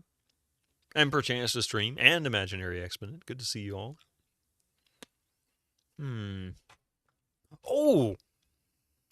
I can't believe I missed this last time.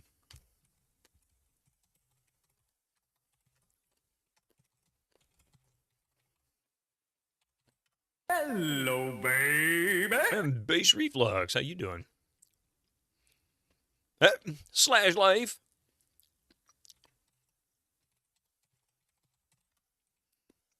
Reading the island newspaper, you find an advertisement of the casino showroom. Now playing the big new all-girl review. It's got T's, it's got A's, it's got pre-recorded music. It's the latest and the greatest show from producer Irving Geis. That should flip a bit or two and cause binary cancer leading to a funny Sierra ending, probably. The newspaper wasn't there before? Huh.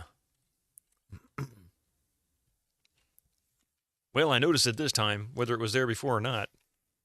Which makes me wonder, is there going to be a magazine show up somewhere? Randomly? Why is there a C64 on the floor? It's not, it's the mouse cursor. I think it's supposed to be just a keyboard. Like you can type.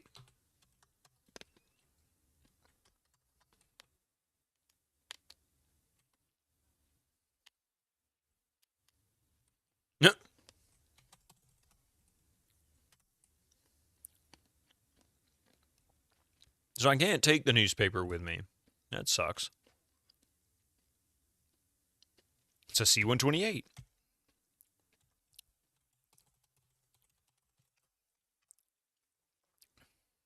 Because that is where the C-64 usually ended up after failing to load from thrice chewed cassette. And let me guess, waiting like 30 minutes for it to load only to fail.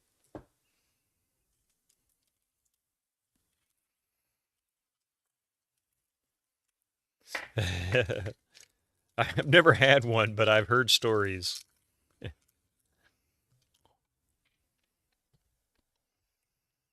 Okay.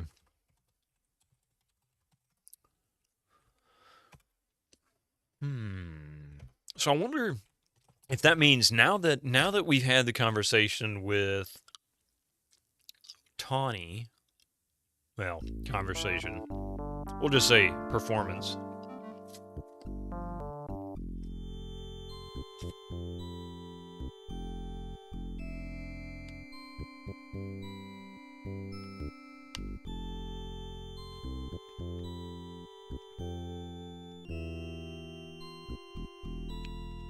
To eat or not eat.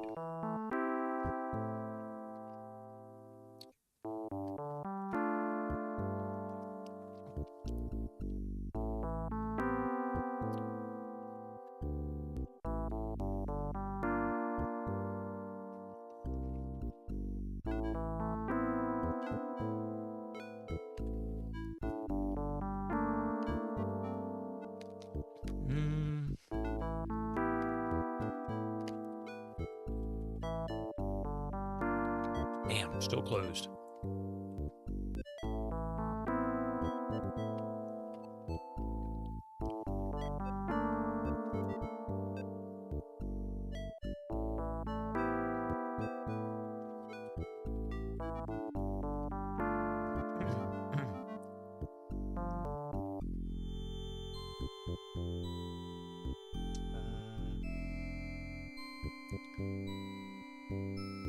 That'd be horrible. Just to be snacking until you're filled and then sit in front of a plentiful plate with no appetite left. That would suck.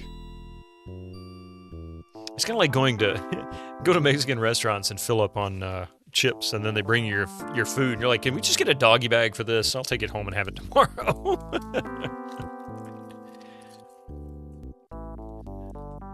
You never said you made good suggestions.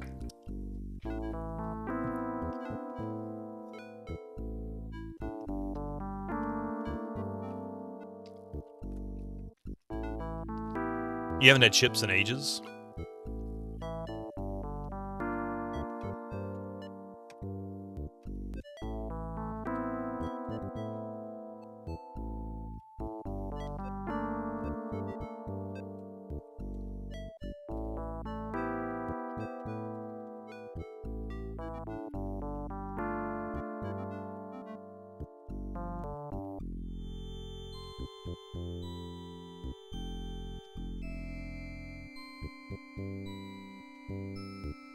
think I'm on the wrong page here. Oh, well, when I'm talking about chips, I'm talking about corn chips.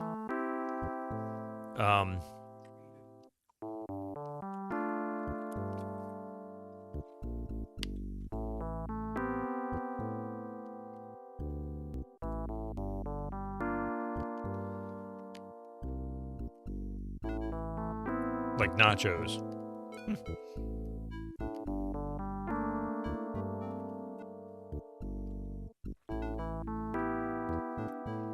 Just occurred to me. She wasn't talking to me before.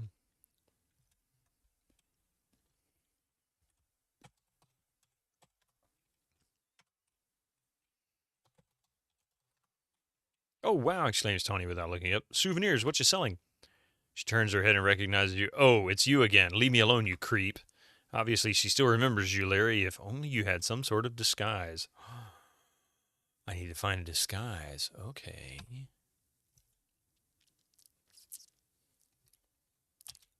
Where's the souvenir dude? Now he doesn't come around anymore. He's like, yeah, last time I went on the beach, things were a little bit spicy.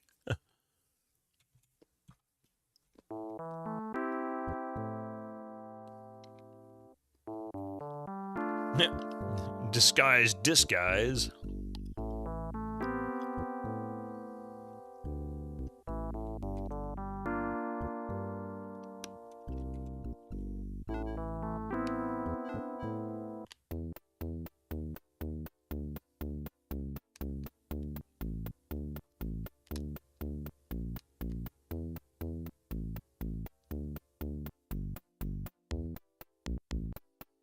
I just noticed this is in rhythm with the music.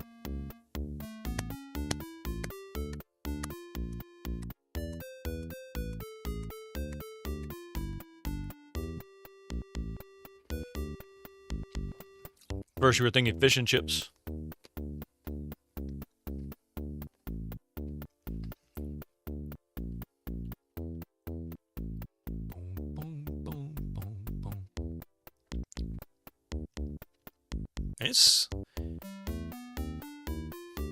It's pretty much there. I mean, it might be off by a millisecond or two, but it's not. It's the same tempo. It hasn't faltered at all. Ask you, can you bother to get ice cream from dessert? The answer is yes. The door to Kenneth's office is always locked.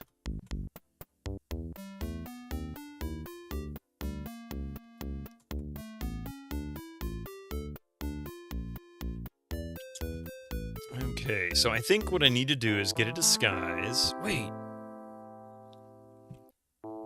There is always opportunity for ice cream. I think I need to get a disguise, go get the $20 from Tawny by selling her Ginsu knife because she'll buy anything.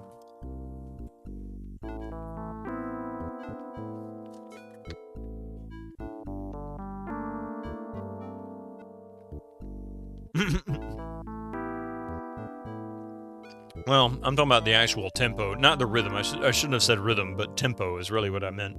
The tempo was solid on.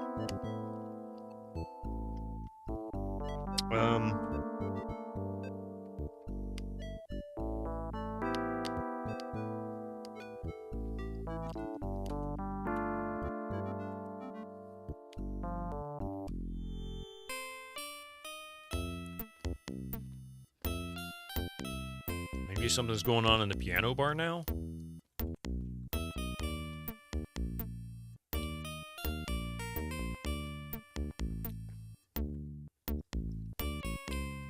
I'm sure I'm missing something somewhere. Especially in cycling, listening to music in the car in front of you has its indicators.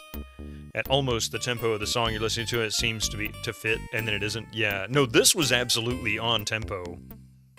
The rhythm may not have been exactly right, because the rhythm was doing something different, but rather than just straight up, but the tempo was exactly the same. And it was probably tied to the cycles anyway.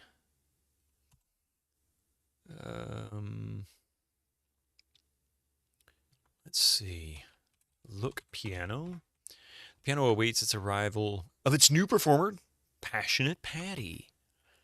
Ah.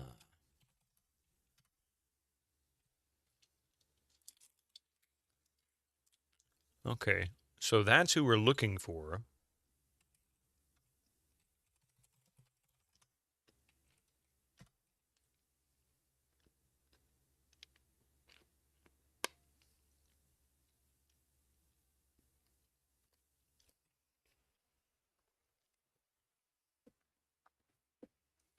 But you're right, I get it. It drives me nuts too.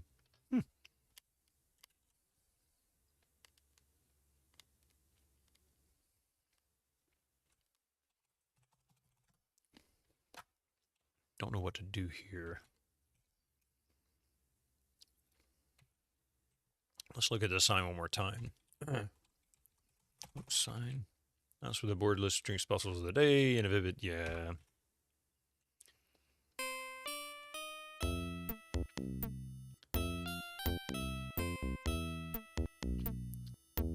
Oh, wastrous.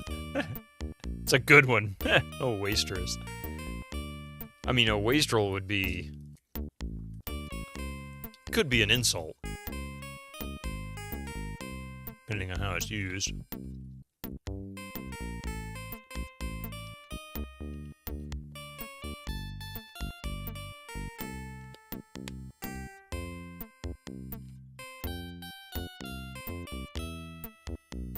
What drives you insane is when you're stuck in traffic with a bunch of other cars, all with their indicators on, and every single one of them blinking at a different tempo.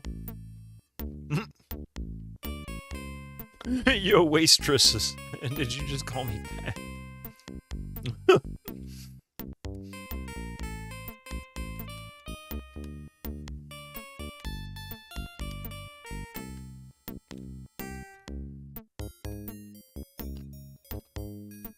You know, it just occurred to me.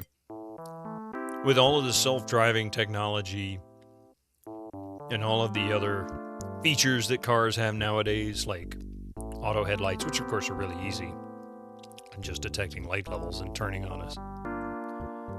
on when necessary. It'd be really funny if they started introducing auto blinkers for people. You know, you pull into a turn lane, it recognizes that you're in a turn lane and turns a blinker on for you. For the first time in my life, people driving BMWs would actually be using a blinker at least occasionally.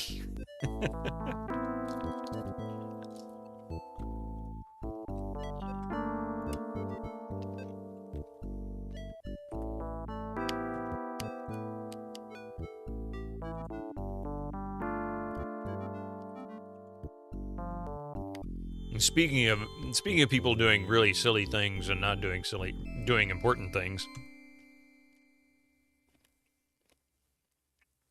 it would increase exponentially. You're from the country, you know, BMW is. I wasn't aware they were incapable of indicating anywhere else either. It's a long-standing joke. But the truth is, it's probably no more or no less than most anybody else, as far as other cars are concerned. But it's definitely a joke here.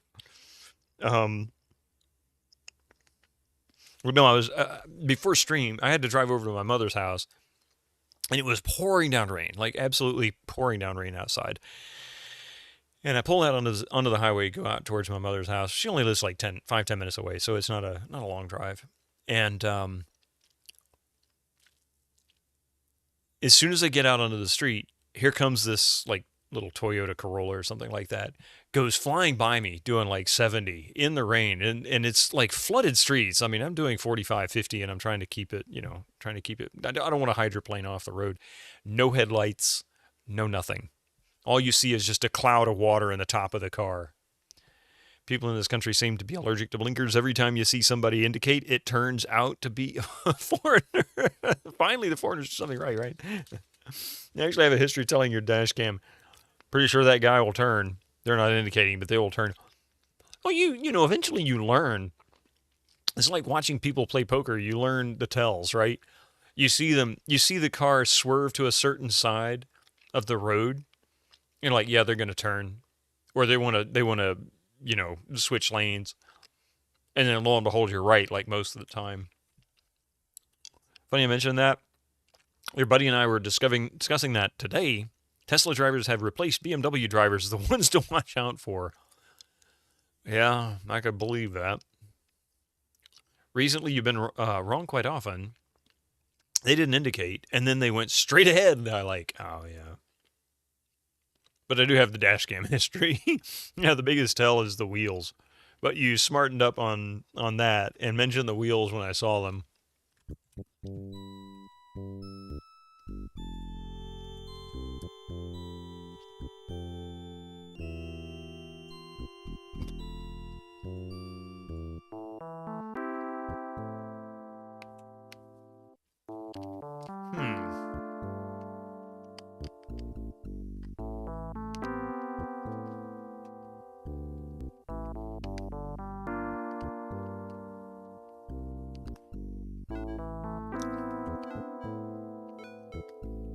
Guess I could try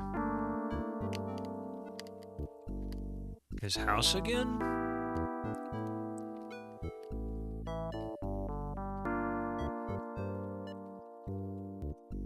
You live in rural Denmark, while anecdotal people in Audis or Mercedes wouldn't pull as far over into the other lane as other cars, and this is on back roads with barely any traffic. Interesting. You're tempted to think it is in their nature to be dicks. Well, there's one thing that people do here, and I've noticed it's more frequent now than I ever remember when I was younger, but I also live in a different area than I grew up in, so like a significantly different area. But you know, driving down the street, somebody wants to make a, well, for those who drive on the right-hand side of the road, so anybody who's used to driving on the left-hand side of the road, flip the directions here. But you're driving down the street, and then they want to make a right-hand turn from, you know, they're in the right-hand lane. They want to make a right-hand turn. They can't just make a right turn. They have to swing all the way, like halfway into the other lane, and then make the right turn onto the street. And it's really baffling to me. It's like, where in the world did you learn to do that? Like, why is that? What is the deal with that?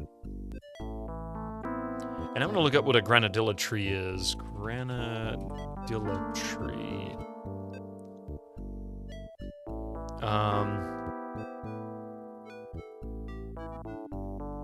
Sugar fruit. The sugar fruit tree. I didn't know that. Okay.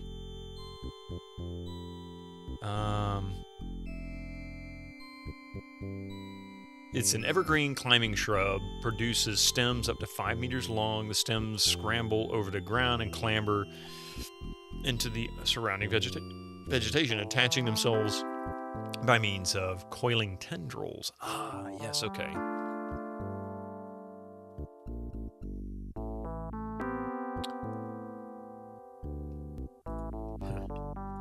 Okay, that doesn't give me any information.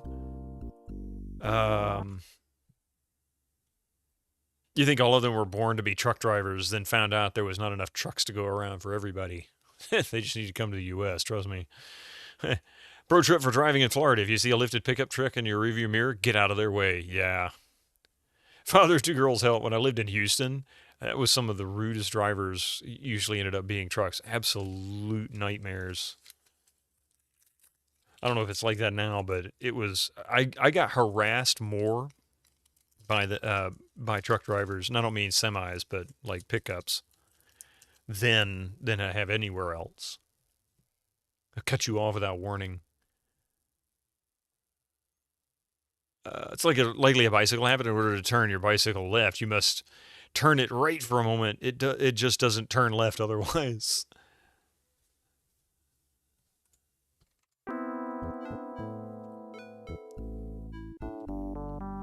And you know what? You say that, and I've begun to wonder. I don't think it's pickups in general. I think it's just larger vehicles.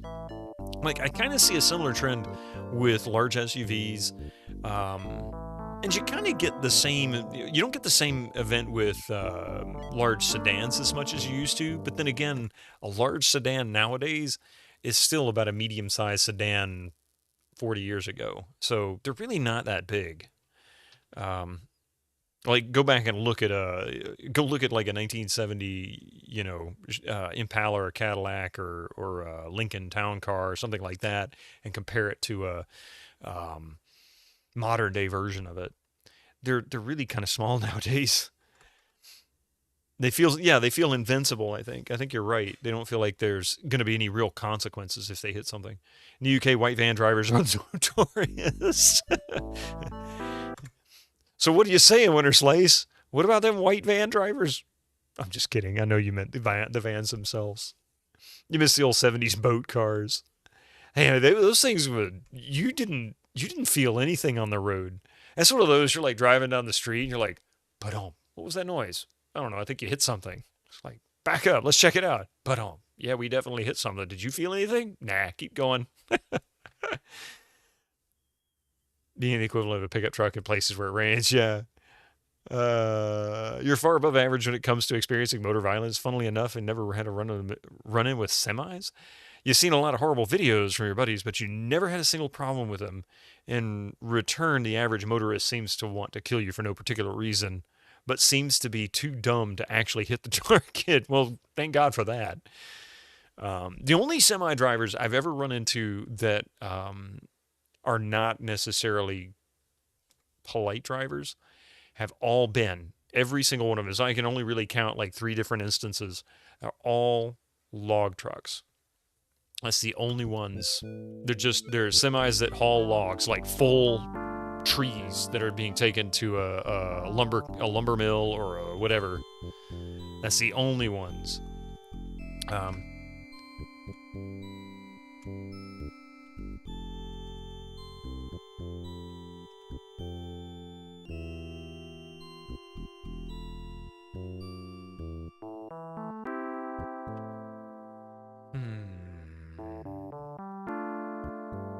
I don't know what to do here. This is crazy. Let's go into his house, though. Let's go to his house.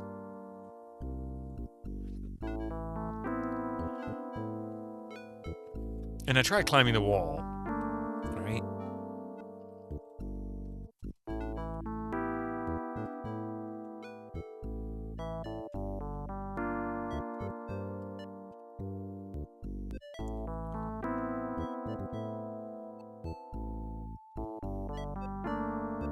Graceful finials.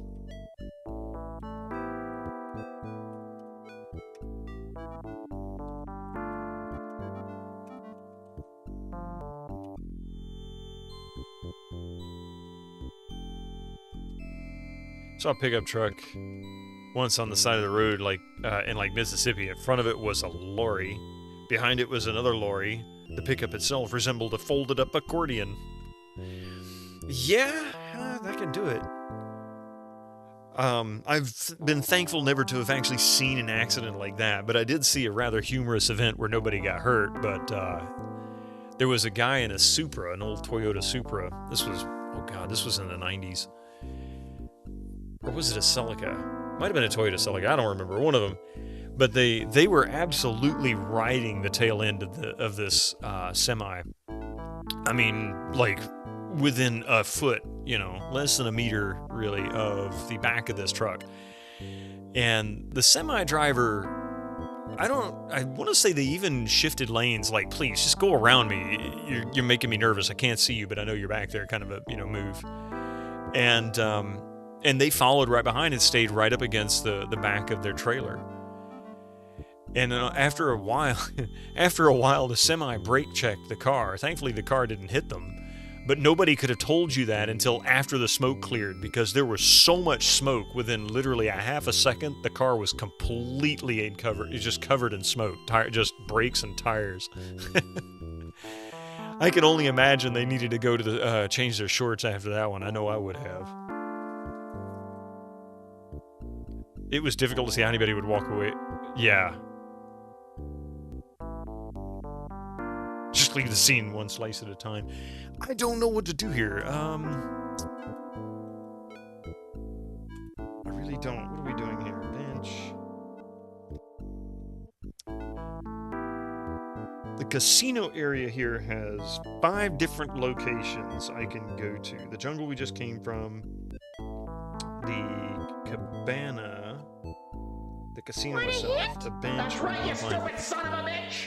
And I think I'm going to ask for one, yeah, because I really haven't the slightest clue. I mean, I kind of think I know what I need to do. I need to get a disguise. Let me write some stuff down before I say yes to this. Hang on a second.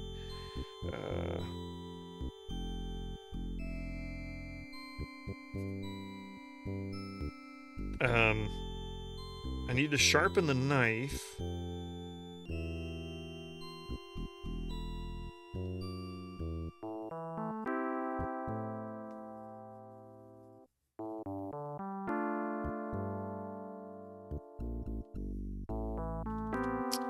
I need grass. Oh, wait a minute. Where was the grass?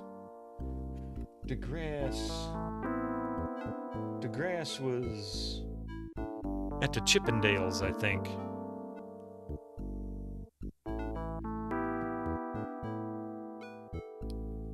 Did I visit the law firm, Cheatham? Doom, Cheatham? Yeah. Yeah, Doom, Cheatham, and Howe. What kind of hint is that? How am I supposed to know what or who grass is?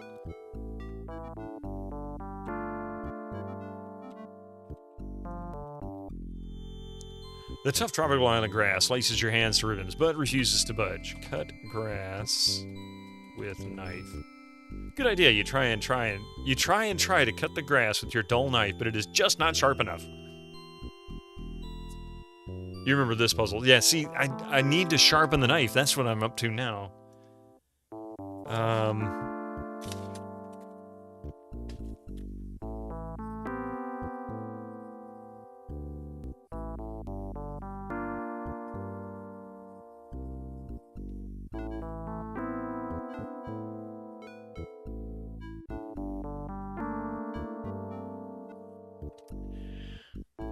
What items do I have? I have the knife, the wood, and a soap on a rope, and I can't do anything with any of these 3 together. They don't work.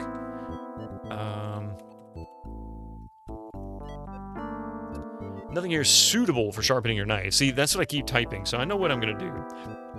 I'm gonna go from scene to scene and see which one I get a hint on.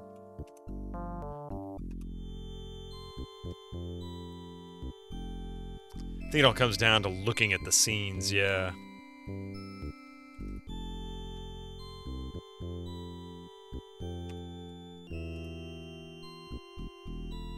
It's been quite literally 30 years since you played this. Yeah, I believe it. I absolutely believe it.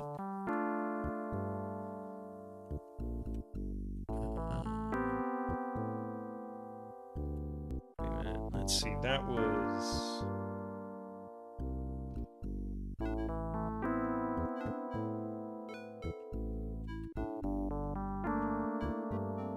I want to say I tried and it wouldn't let me in the first time. Let me double check because I...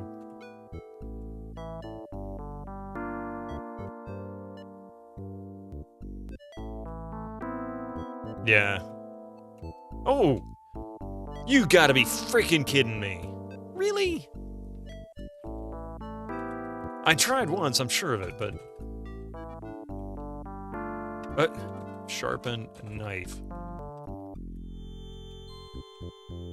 You're in a small opening in the side of the volcano, far above the trail you left. In the distance, none tonight lagoon glistens greasily in the sunlight.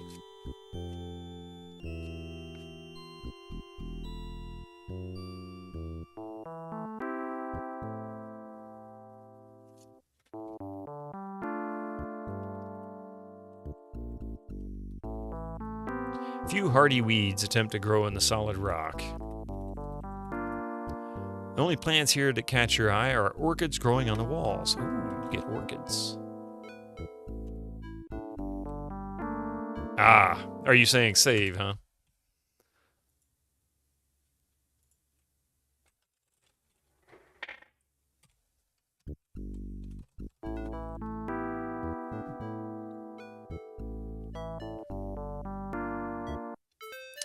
You pluck a few fresh orchids from the walls of the crevice. And I get a lot of points. From here you have a spectacular view of the beach, but you're too far from the edge to see the city. Heh, heh, heh. Not sure why he says heh, heh, heh. Monkey butt! Well, Larry, are you now fully convinced that gravity really sucks? Order a hint book. I kind of wondered if that was going to happen.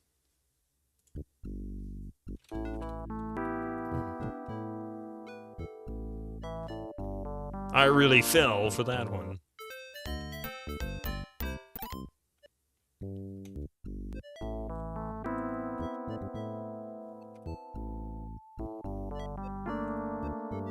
Okay, so now we have some orchids.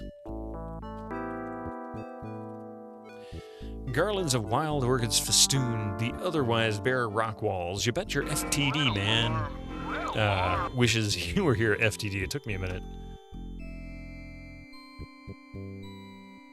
Oh, you didn't properly trigger the alarm.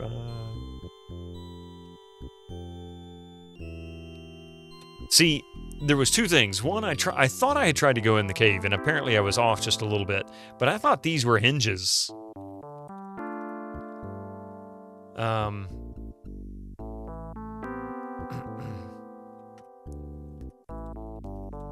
Because I did this, and it says... There appears to be an opening. Oh, it does say appears to be an opening in the side of the concrete giant rock just outside the door. But see, what is this?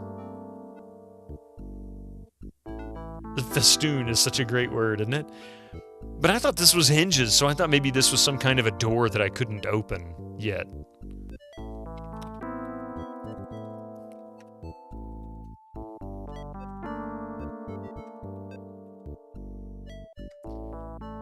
So I don't know what the heck that is. What is it? Pointless detail. As my guess, that's what it is now, yeah.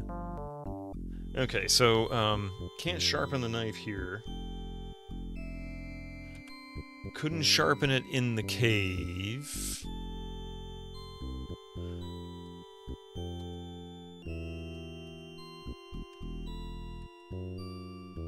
Go in there and find Paul, sharpen the knife in there.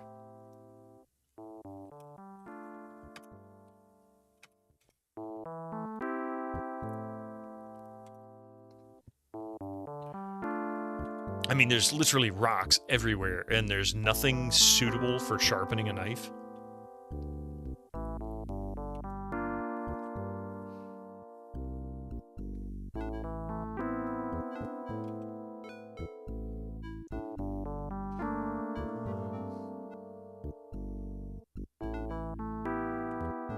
So we'll go to a casino area.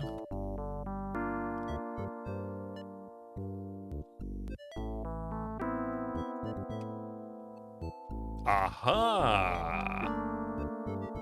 That's what I'm looking for.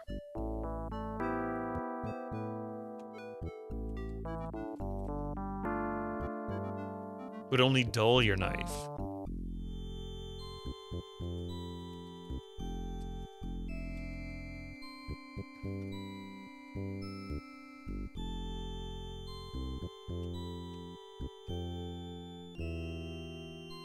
You rub your dull Ginsu knife back and forth on the smooth concrete steps of the casino. And that is one of the reasons why I like text parsers. If you go around, a lot of times, you just go around and ask the same question over and over, or make the same statement over and over and over. Eventually, you'll get a different answer. And sometimes, that's a hint to that's the right location, or at least somewhere within is the right location.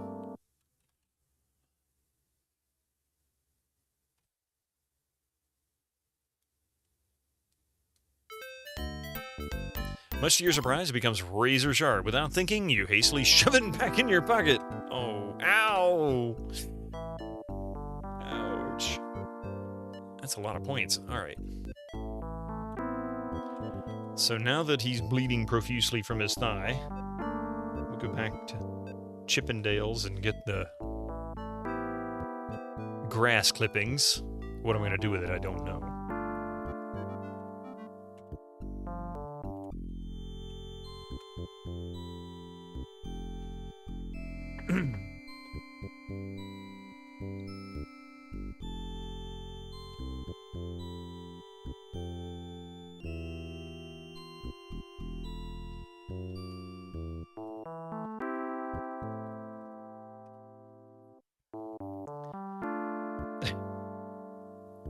Your razor-sharp Ginsu knife slices through the blades of grass like a hot samurai sword through a tub of cheap margarine.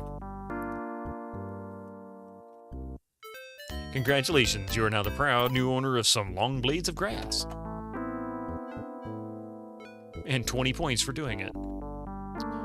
Okay, Oh, I think I know what's going on here.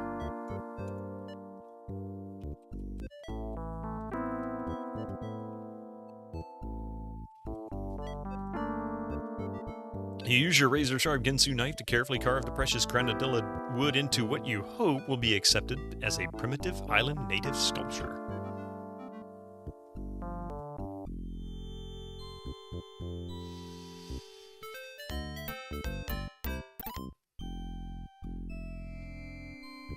Okay.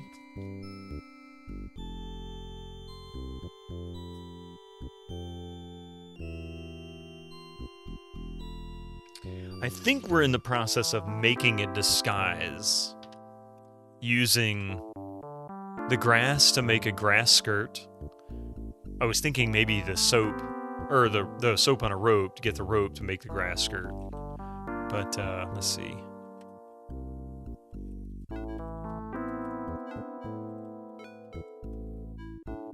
Oh, God. I can't believe I misspelled that.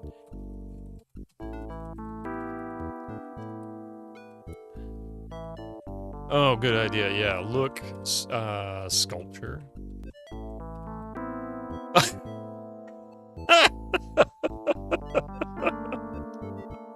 Oh, man.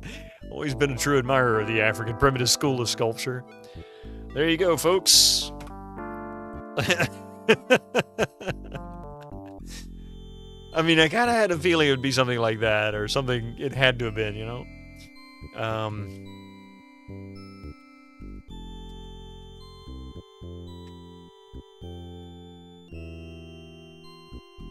This is a comedy club, right? Yeah.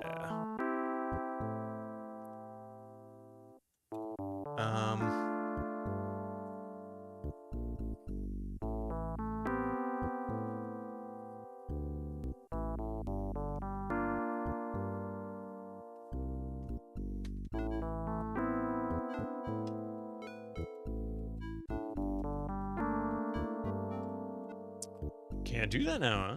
Okay.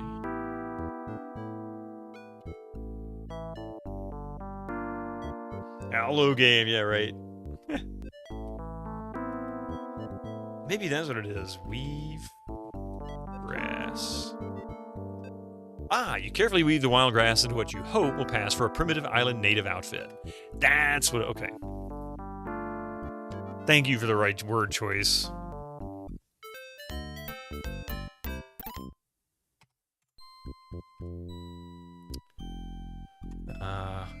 Okay, so we have the grass skirt.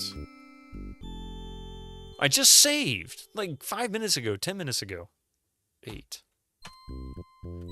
Okay.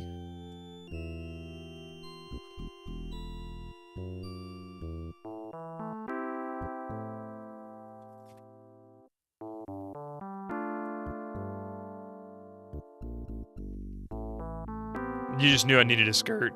And I knew you needed a skirt. Yeah, exactly. It was becoming more evident because I already knew I needed a disguise, and I went, what are they wearing here? Grass skirts. That's what the souvenir guy was wearing. Use soap with fountain. A nice shower would feel good.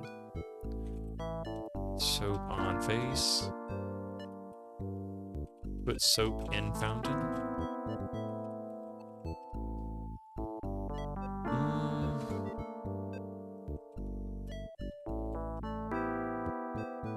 I mean, soap carvings are cool.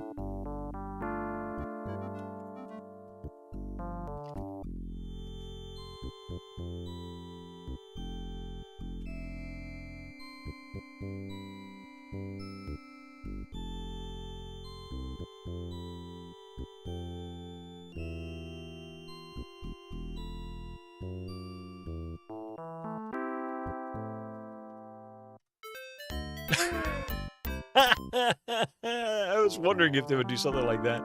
You remove your leisure suit and hide it inside the stall while slipping into the grass skirt. Boy, do you look like a native now. All right, Tawny, here we come. That may not be enough, though. Maybe that's all I need, but maybe not. My eyes, man! We'll save it again.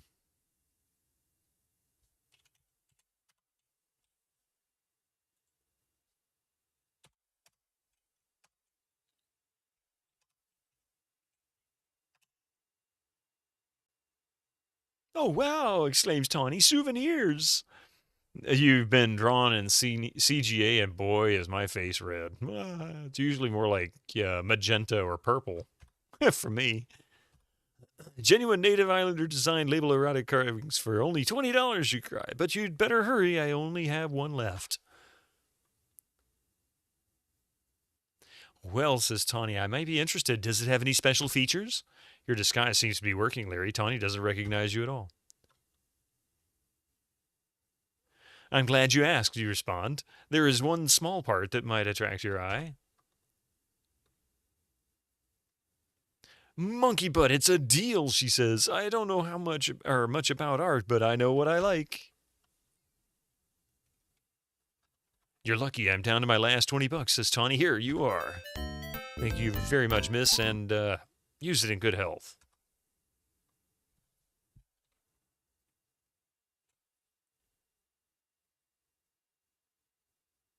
Hey, I'm over 10% of the way in points now. Just going to overwrite this save.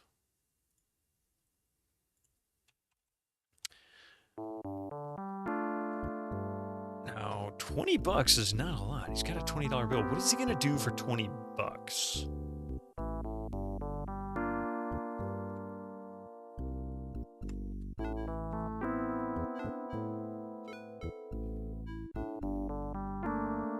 Can't enter the casino dressed like that.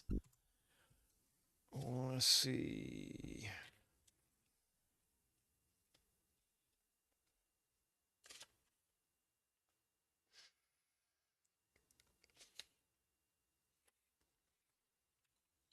I wonder what happens if I go back to the beach again, because I had no control over that. He just automatically went and sold it to her. Oh, she's gone. Okay. Beautiful son of a beach is deserted. Oh, wait. There's something moving the sand. Oh, yeah.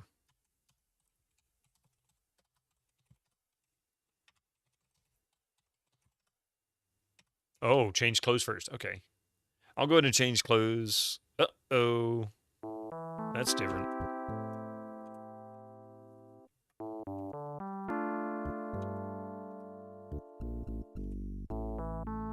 This will be our last little act here, because it's after 9.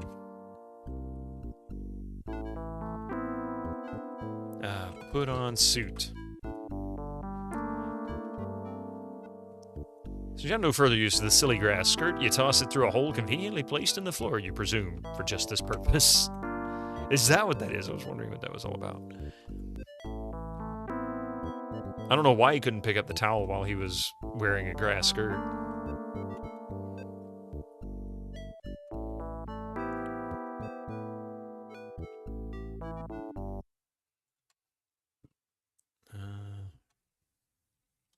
Yeah.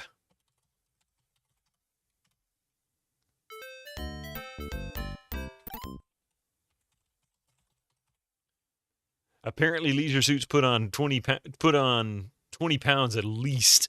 So glad we get to see all 16 pixels of Larry's ass. Well, wet people enjoy rubbing these all over. Oh, good God. Really? You have to describe it that way? Okay.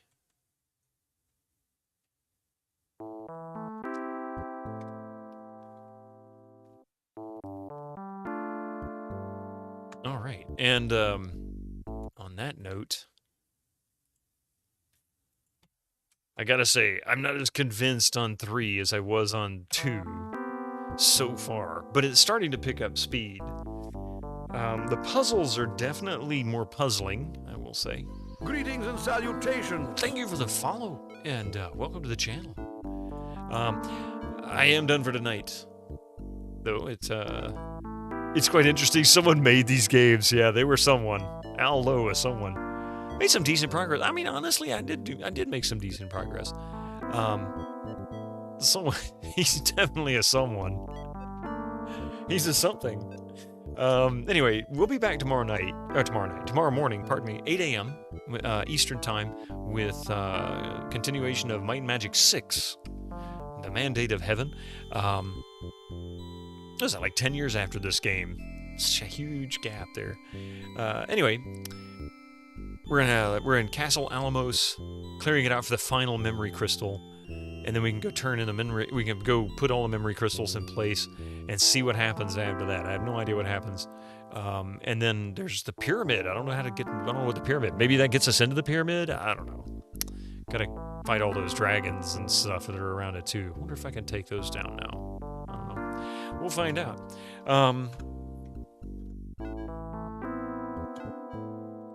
Why is it not doing it? There we go. But anyway, I want to say thank you guys for being here tonight. I really appreciate it. And by the standards of the time, a lot of people bought them. It was a popular series. I mean, it wasn't as popular as, say, King's Quest or Space Quest, but it was very popular. It wasn't as family-friendly as those two, so that means a lot. But yeah, thank you, Frasmar. Thank you for that huge raid earlier. I appreciate that. RK Castle, the 30 gigantic 5 I think bits. there's someone in the bushes there. Thank you, Skyfall. And Pie for the 70 bits. You guys are awesome. It was very popular among teenage boys like myself. Well, I mean, yeah. It's a smaller demographic, though, you know, as opposed to King's Quest that could be popular with young boys as well as teenage boys and adult men and women alike. All along. Anyway, thank you all for being here tonight. I really appreciate it. Let's, I don't raid on Tuesday nights. I just want to make sure the music was set right. We're going to let these, actually, I'm going to change this. Hang on. I'll change this one tune. There we go. Thank you very much for being here, everybody. Rage for Kiwi, pardon me. Rage for Kiwi. Thank you so much for being here. Everybody who's joined, if you chatted, if you lurked, thank you for being here. I really appreciate it. We'll see you real soon, I promise. We'll be back tomorrow morning. And we'll be back on Thursday night, too. The plan is for something on GOGcom. I'm not sure what we're going to do. I'll pick it out and get it set up tomorrow night, or by tomorrow night, though, at the latest. So keep your eyes on the schedule there. Thank you all for being here. You all have a wonderful night. Be safe, and until next time, bye.